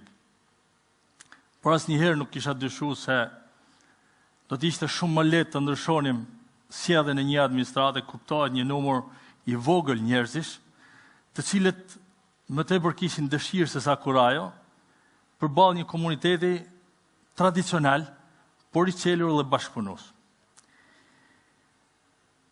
Kështu që erdhi zyra me një ndalesë. Që t'jemi sinqert, zyrën me një ndalesë e kisha mendu si një sfidë më tepër për administratën, për një administratë e cila duhet guxonte të ndryshonte sjelljen e saj, përballë një komuniteti që prit të ndryshim. Ndodhi një përmbysje e madhe, perde të ranë. Në fakt zyrat e dikurshme të administratës, disa zyra pa dritë, u kthyn në një holl të këndshëm, në një holl i cili bani që administrata ta merrte punën me mjaft dëshirë, por atëherë me shumë seriozitet për shkak se volumi i informacione, volumi i punës u rrit mjaft. Por njëkohësisht u arrit që edhe drejtuesve t'u jepë një instrument që të kontrollonin punën e administratës. Takime, debate, trajnime, vizita, shkëmbime, përvoja, shpolli desh, zunëve. Në fakt, ndryshoi pamja, po ndryshoi edhe mrendia. Tashmoj administrata vogël vinte më dinjitare përballë komunitetit, në përmushjen e përgjegjësive të veta, për informimin e publikut, po edhe për ofrimin e shërbimeve kryesore. Sigurisht që ne realizuam zyrën minales për sfida të mëdha ishin përpara nesh. Një prej këtyre sfidave kujtoj që kemi pas pajisjen e qytetarëve me dokumente identifikimit, po ashtu edhe menaxhimi i përmytjeve që kanë qenë të vazhdueshme në këtë ish komun. Dhe zyra minales kishte qenë zgjidhja më e mirë, kishte qenë kaq e domosdoshme sa nuk mund ta them dot. Kuptova se kishim arrit diçka, por diçka që duhet mbrojtur. Duhet mbrojtur nga ideja se kjo zyra jonë do të zgjidhte gjitha problemet si me shkop magjik. Duhet të mbrojtur që mos të kthehej në një instrument që harxhon të kohë më tepër se sa ta kursente atë. Duhet mbrojtur që mos të kthehej në pengesë, por në fakt ta lesonte komunikimin me qytetarët. Mos na largonte nga qytetari, por ta sillte qytetarin më afër dhe ta përfshinte atë. Sot them, mendoj, jam i bindur se zyrat me inales duhet të regjistrojnë pjesën më të madhe të informacione, po ashtu duhet të ofrojnë edhe shërbime, të cilat duhet mbeten gjithmonë në memorin institucionale. Ndërsa volumi i madh i punëve sigurisht që do të kryhet nga zyrat, cilat ne i quajmë back office. Po korrupsionin. A uli zyra minales korrupsionin? Në fakt në një farë mënyrë po. Por ky nuk ishte një instrument, nuk ishte një mjet për të ulur në korrupsionin. Ky ishte një mjet që do të na ndihmonte ne për të rritur dinamikën e komunikimit me qytetarët. Një mjet i cili do të na ndihmonte ne të profilizonim problemet në grup problemesh, shërbimet në grup shërbimesh. Problemet cilat më pas do t'i ndisnin, do t'i zgjidhnin sigurisht mas shqyrtimit, zyra apo sektor të tjerë të administratës së bashkisë. Mas reformës territoriale, kuptuam se ne në fakt kishim bërë hapin e duhur me zyrën me ndalesë. Por një hap që duhet çojë me tej. Këto zyra duhet të integroheshin me zyrat si motra që sigurisht me idenë që të lidheshin pastaj me një administrat të fort, le të themi, një administrat solide. Sot, zyra me ndalesë në Dajç mund të konsiderohet në kontekstin shqiptar si një sukses. Por në të vërtet, ajo duhet kthehet në një rutinë të punës së përditshme të administratave. Administrata lokale në mënyrë të vazhdueshme nuk duhet lodhur kurrë se përdorin këtë instrument. Në dobi të vet, të punës vet, po edhe në dobi të qytetarëve. Nuk duhet lodhur duke kërkuar që këtë model që jep mundësi të dokumentosh, të regjistrosh gjithë informacionin, le të themi,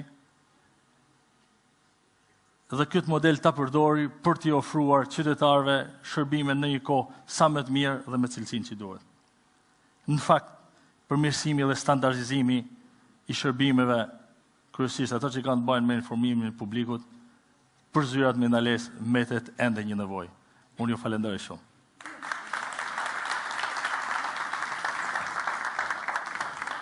Sa herë kemi dëgjuar të thuhet nga njëra zyrë në tjetrën pa mbaruar punë. Prandaj qytetarët janë të lodhur me burokracitë administratës. Në fakt jo gjithmonë është kështu. Ermiri është një student 21 vjeçar që jeton në Graz të Austrisë. Për të përfituar bursë, atij nevojitet një vërtetim familjar nga Bashkia Shkodër. Tashmë mjafton që këtë shërbim ta kërkoj pranë zyrës së integruar me një ndalesë. Reforma territoriale përcakton ofrimin e të gjitha shërbimeve administrative përmes kësaj njësie. Për të kuptuar si arritëm deri këtu, na duhet të kthehemi pas në kohë. Në 2006, komuna Dajç ishte e para që u mbështet nga dldp për të ngritur një zyrë me një ndalesë, me synimin për të mbështetur qytetarët me informacion dhe shërbime të tjera.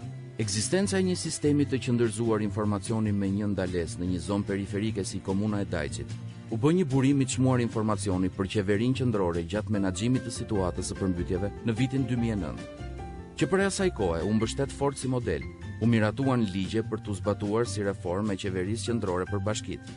Sistemet e integruara të zyrave me një ndalesë funksionojnë në disa bashki, ku ato të mbështetura nga dldp janë shembuj përfaqësues dhe i gjejnë vlerësimin e qytetarëve. Ndërkohë, ka ende shumë që funksionojnë sipas sistemit vjetër.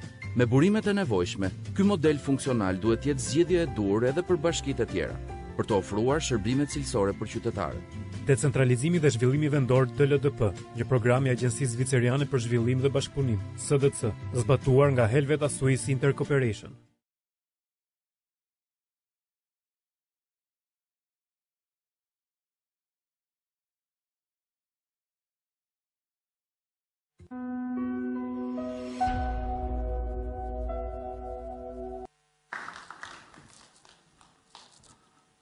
Përshëndetje gjithëve.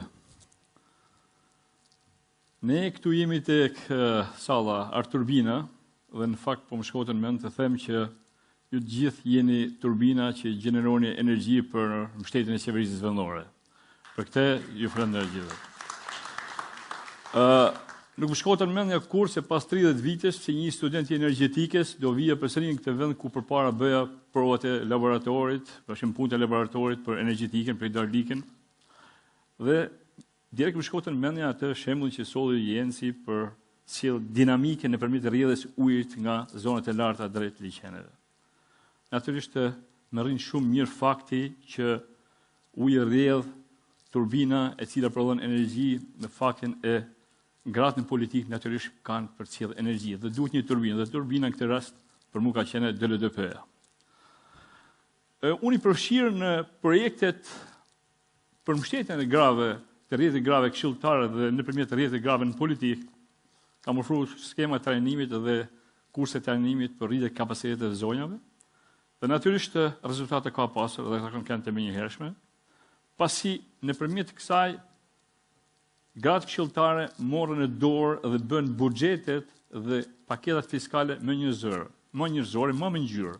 Ato lehtësuan barrën fiskale për kry familjarët e vetme, për kry familjarët në zonave rurale, e tjerë duke adresuar dhe shpenzimet në funksionet e cilët ishin në mbështetje të grave. Natyrisht nuk ka qenë thjesht. Mund t'ju them se pas reformës së territorit, gratë këshilltarë përbën 34% të grave në përgjithësi, të këshilltarë në përgjithësi. Dhe kjo, që thuash, është një sfidë në vete, por natyrisht është një investim që ja vlete. Dhe të punosh me qeverisën vendore, ju e dini të gjithë, e dinë gjithë partnerët, e dinë ekspertet, është e vështirë, nuk është diçka thjesht.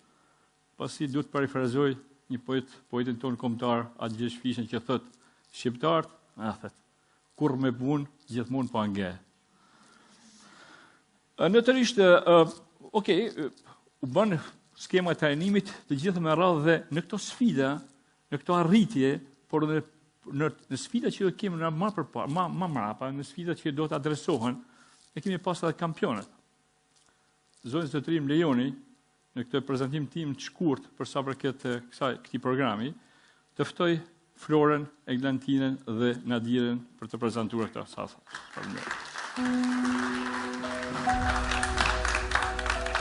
Përshëndetje gjithëve, unë jam Flora, vi nga Rubiku, kam lind dhe rrit, jam banuese në Rubik, në profesion jam juriste, kam qenë sportiste, kam qenë trajnere futbolli, gocash masi njërisi.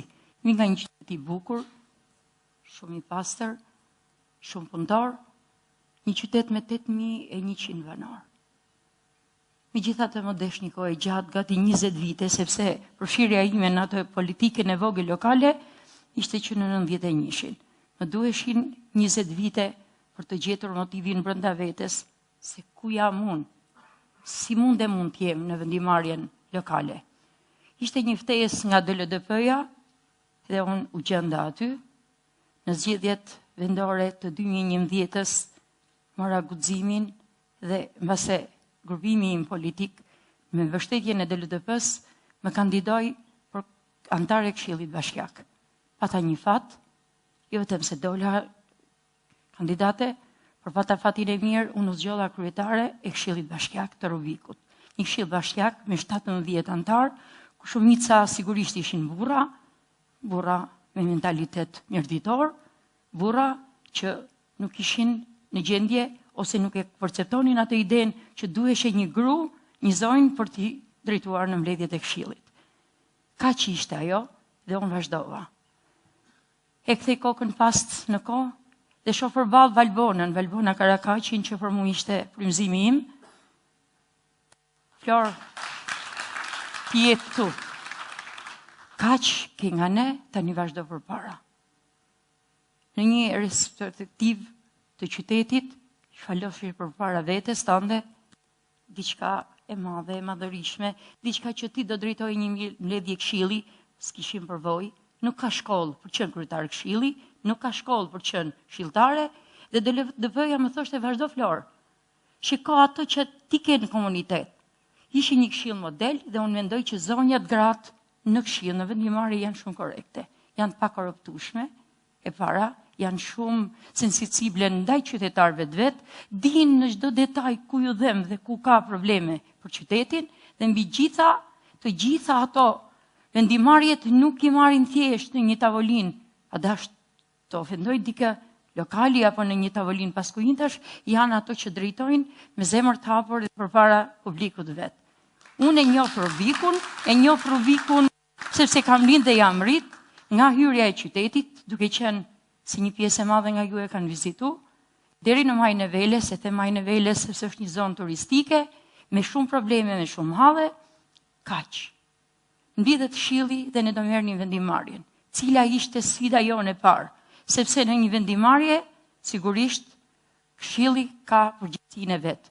Është shumë e vështirë që brenda forcës tënde politike, brenda një lobimi dhe një këshilli, një bashkie të një grupimi tënd, ti të ndjehesh e barabartë, se nga disa herë se ngren dot zërin, nuk kundërshton, duhet pyesh urdhrat, nuk pyet dhe gjitha këto se përpara ke një publik, ke një qytetari, je nën, je grua, je zonjë, je mësuese, dhe të gjitha këto ne i bëm me sforco. Pse i themi këto?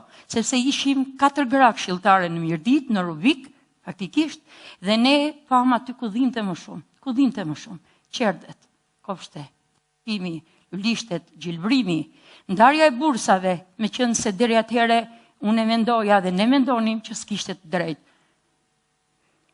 Ku jam unë këtu? Krijimi i rrjetit të grave, fuqizimi i grave këshilltare, 2011 në përqasi me trajnime, me lobime, me mësime, me njohje, me eksperienca, me shumë gra këshilltare. Fillimisht ishin dyqarqe, Shkodra dhe Lesha, pastaj u shtuam me Durrës, me Kukës dhe Dibër. Aty është një shkollë e madhe.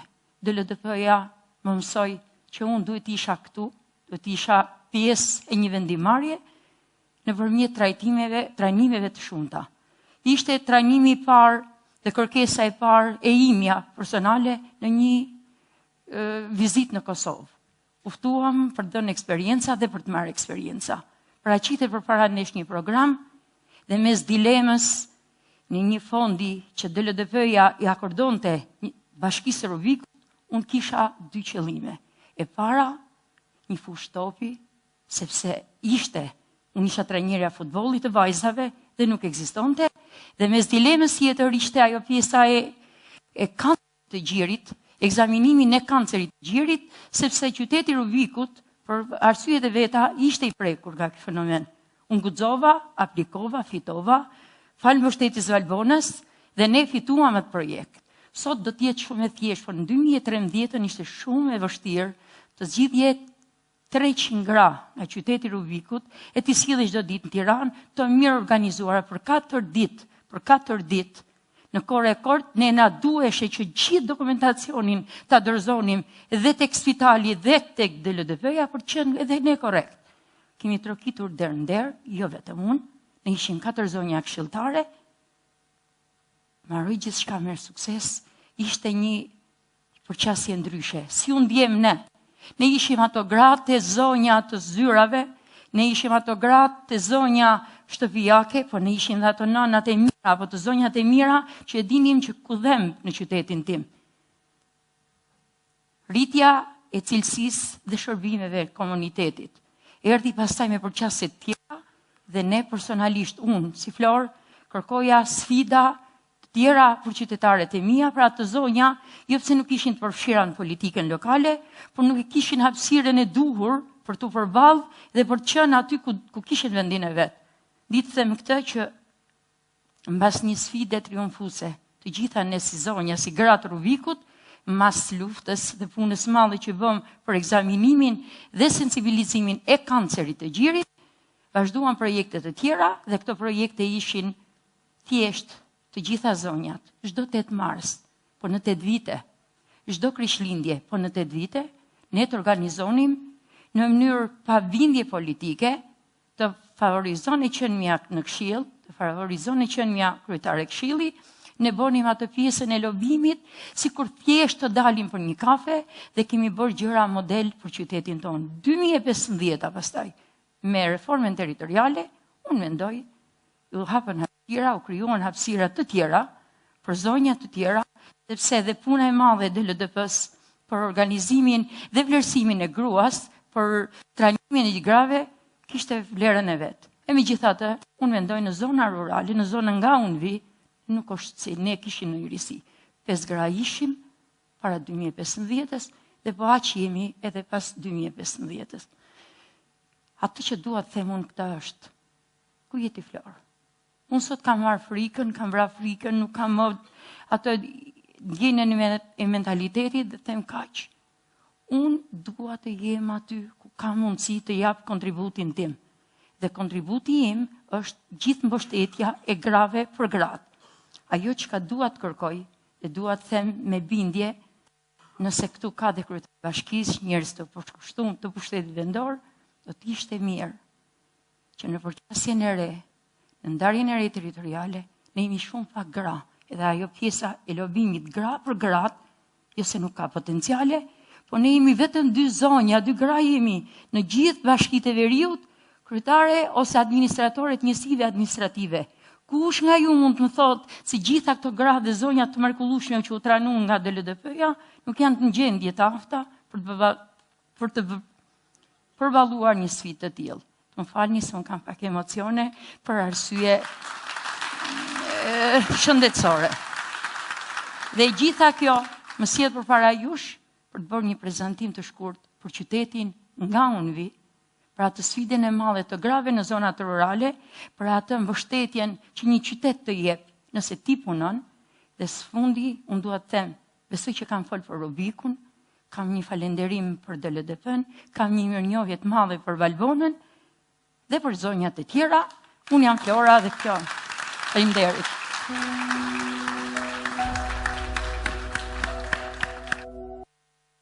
Mirdita gjithve, fakt nuk e kam hiç të lehtë të flas pas Florës, që ishte një model frymëzimi edhe falenderoj, as pas Antikës, që me gjithë sfidat që ndau me ne, ishte dhe ajo shumë frymëzuese.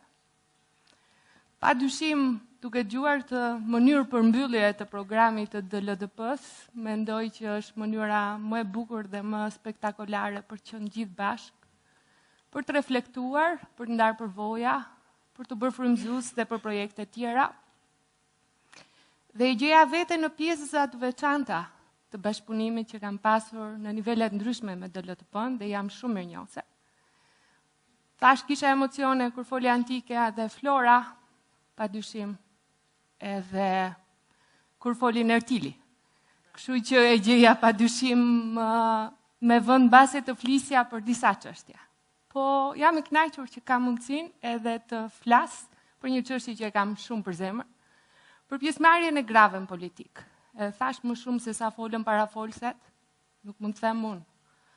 Por dua të them që në gjithë këto vite pune, qoftë në shoqërinë civile apo në universitet, po dhe këto 10 vite në politikë, Mendoj që rjeti grave në politik është një nga projektet apo nismat më të bukura. I jep një model frymëzues edhe ne të parlamentit apo të politikave në nivel qendror.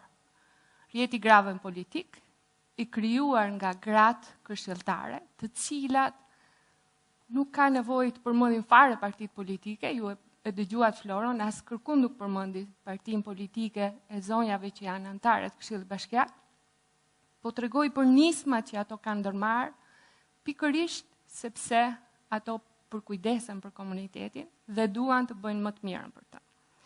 Dhe them që rjeti i grave në politik është mënyra më e bukur për treguar që jemi bashkë në gratë, për të bërë gjëra të cilat janë më të rëndësishme shpeshherë edhe se sa politika, mirëqenia e qytetarëve. Çfarë mund të bëjmë ne për qytetarët duke qenë sa më afër atyre, duke ofruar shërbime më të mira, po pse jo, edhe duke qenë model frymëzimi edhe për të rinë dhe për të rejat që duan të jenë pjesë e politikës. Është gjithashtu edhe një mënyrë për të ushtruar presion, për të treguar që ne gratë jemi jo vetëm numra, kemi potencialet tona, kemi kontributet tona, vim me një background të caktuar në politikë. Asnjëra nga ne nuk e ka filluar jetën kur ka hyrë në politikë, as në Këshillin Bashkiak, as në parlament. Secila vjen me një përvojë të saj, me një background të saj, dhe mundohet që aty në Këshillin Bashkiak, po kështu dhe në parlament, të bëj më të mirën, të ofroj më të mirën.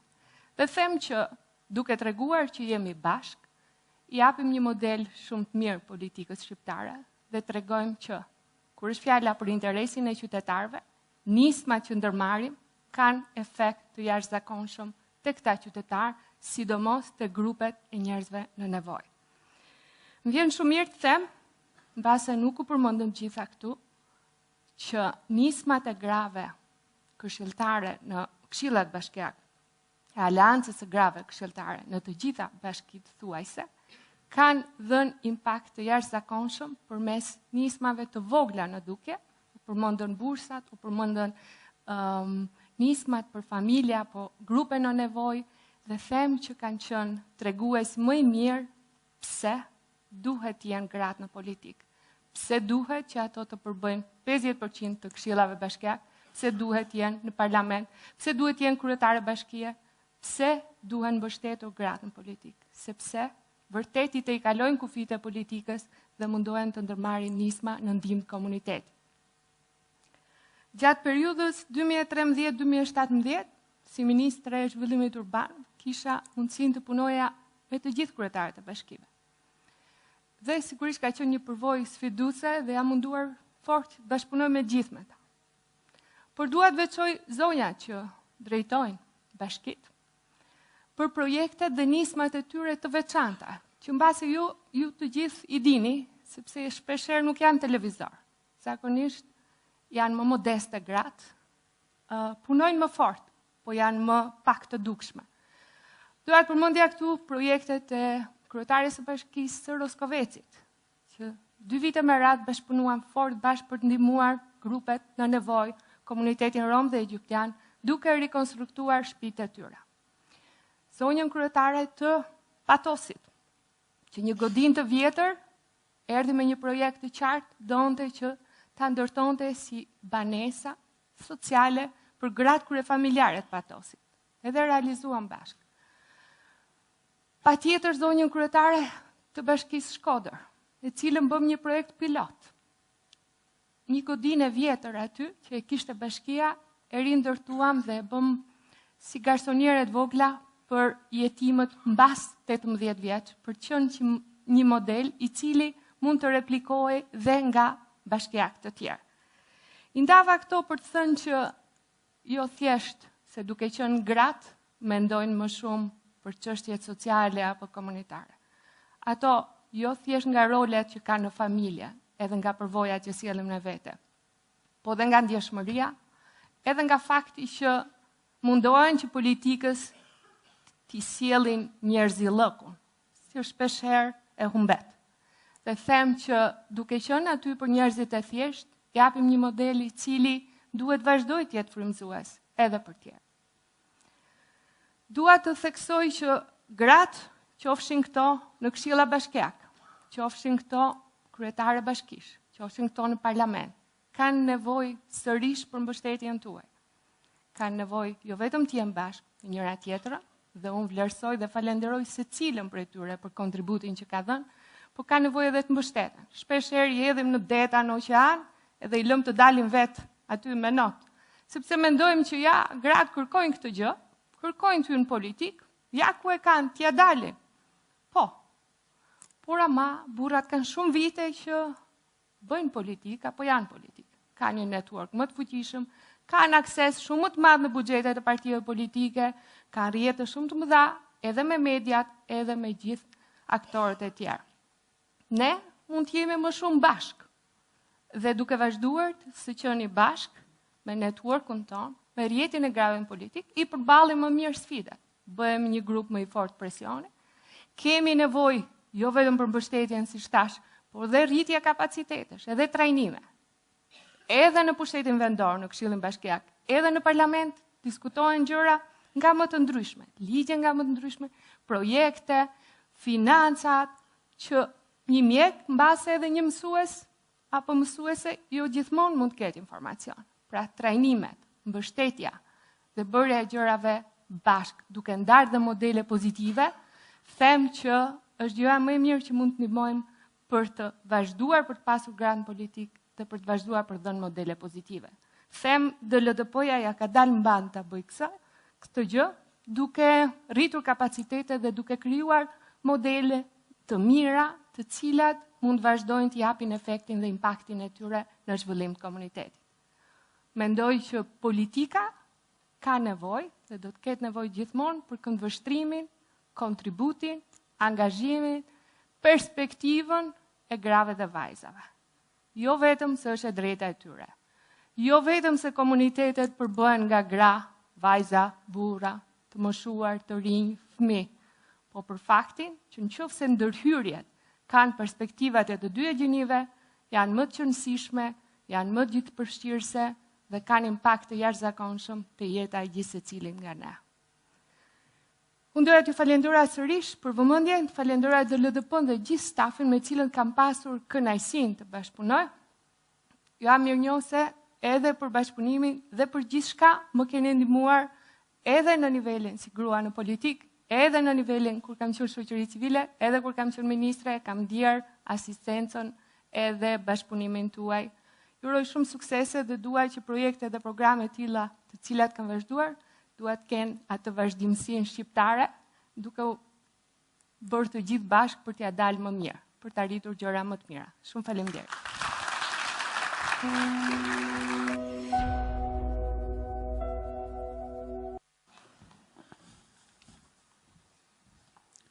Përshëndetje. Në fakt, disa vite përpara kur u kandidova për në Këshillin Bashkiak, pata dhe unë ato problemet e mia, pavarësisht se më pëlqeu, u gëzova, por diku stepesha. Unë profesion jam mjeke dhe t'ju them drejtën, mbledhjet e Këshillit Bashkiak nuk i kisha ndjekur ndonjëherë. Isha mjaftuar me ato seancat e parlamentit dhe këto në televizor dhe mendoja Këshillin Bashkiak në këto kushte sikur do ishte një parlament i vogël dhe unë që do të çoja zërin e shoqeve të mia atje në Këshillin Bashkiak.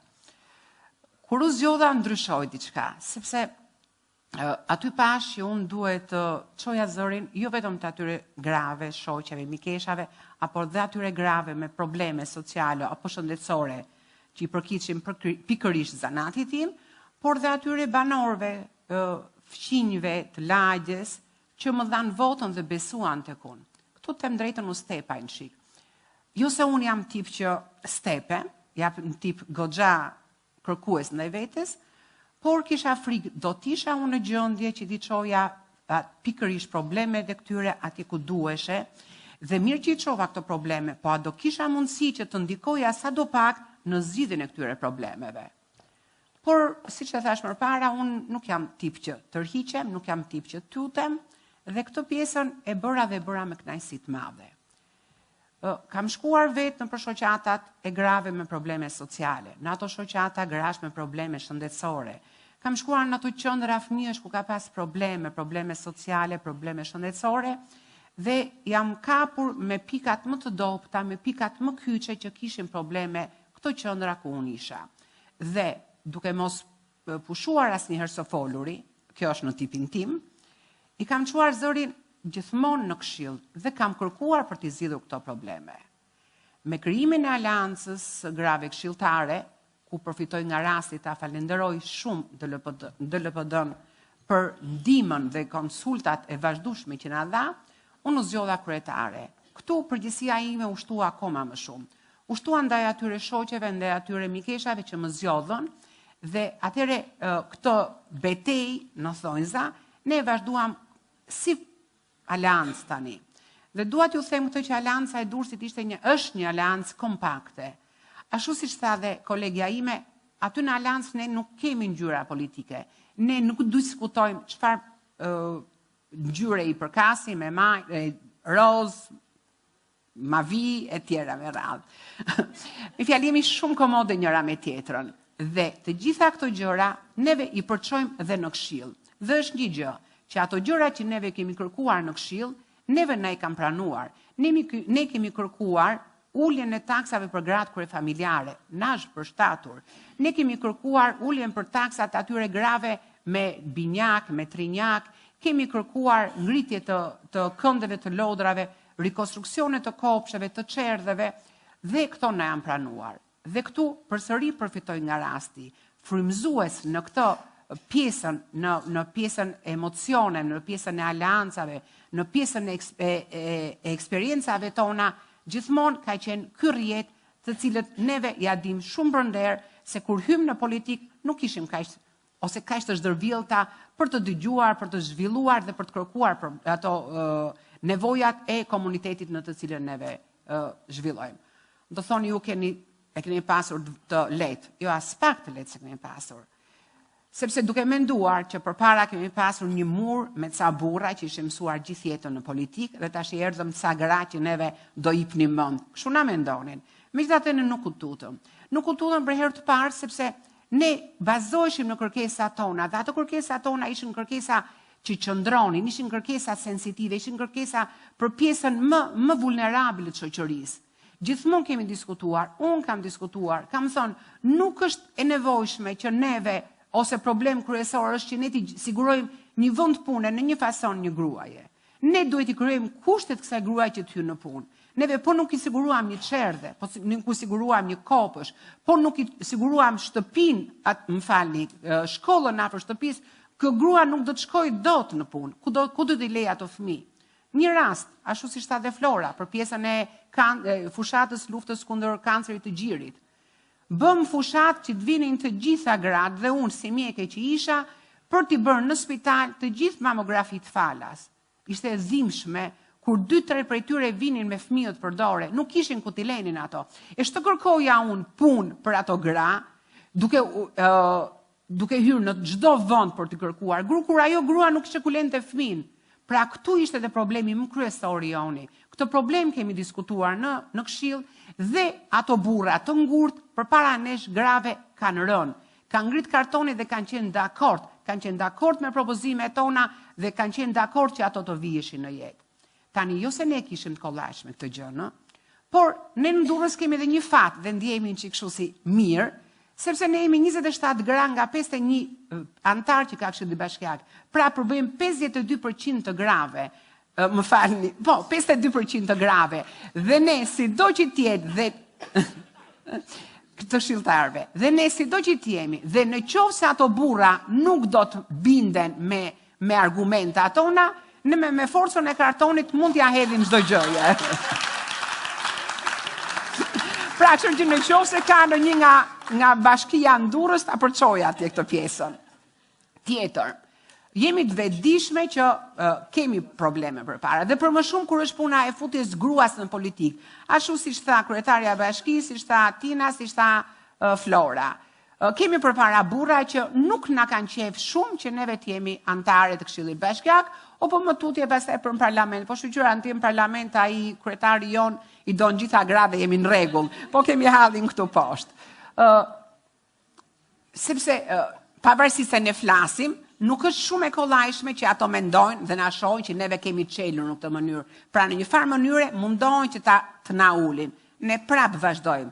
Ke pjesa e vajzave. Kemi gra në politik, por duhet të kemi vajza në politik. Ato janë e ardhmja. Jo se unë, mosha ime, nuk do ikim do njërë, por është pjesa që duhet të lullzojnë.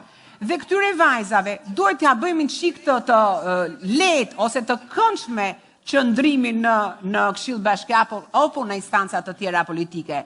Dhe neve, po qesa ato burra do të vazhdojnë t'i vejnë këtë murin përpara, si do që tjetë, nuk do tjetë shumë e kollajshme. Unë e kuptoj që rruga përpara është e vështirë, por dua të them që neve do të vazhdojmë dhe kam besim tek vetja dhe tek të gjitha bashkëpunëtorët e mia që neve do t'ja dalim. Faleminderit.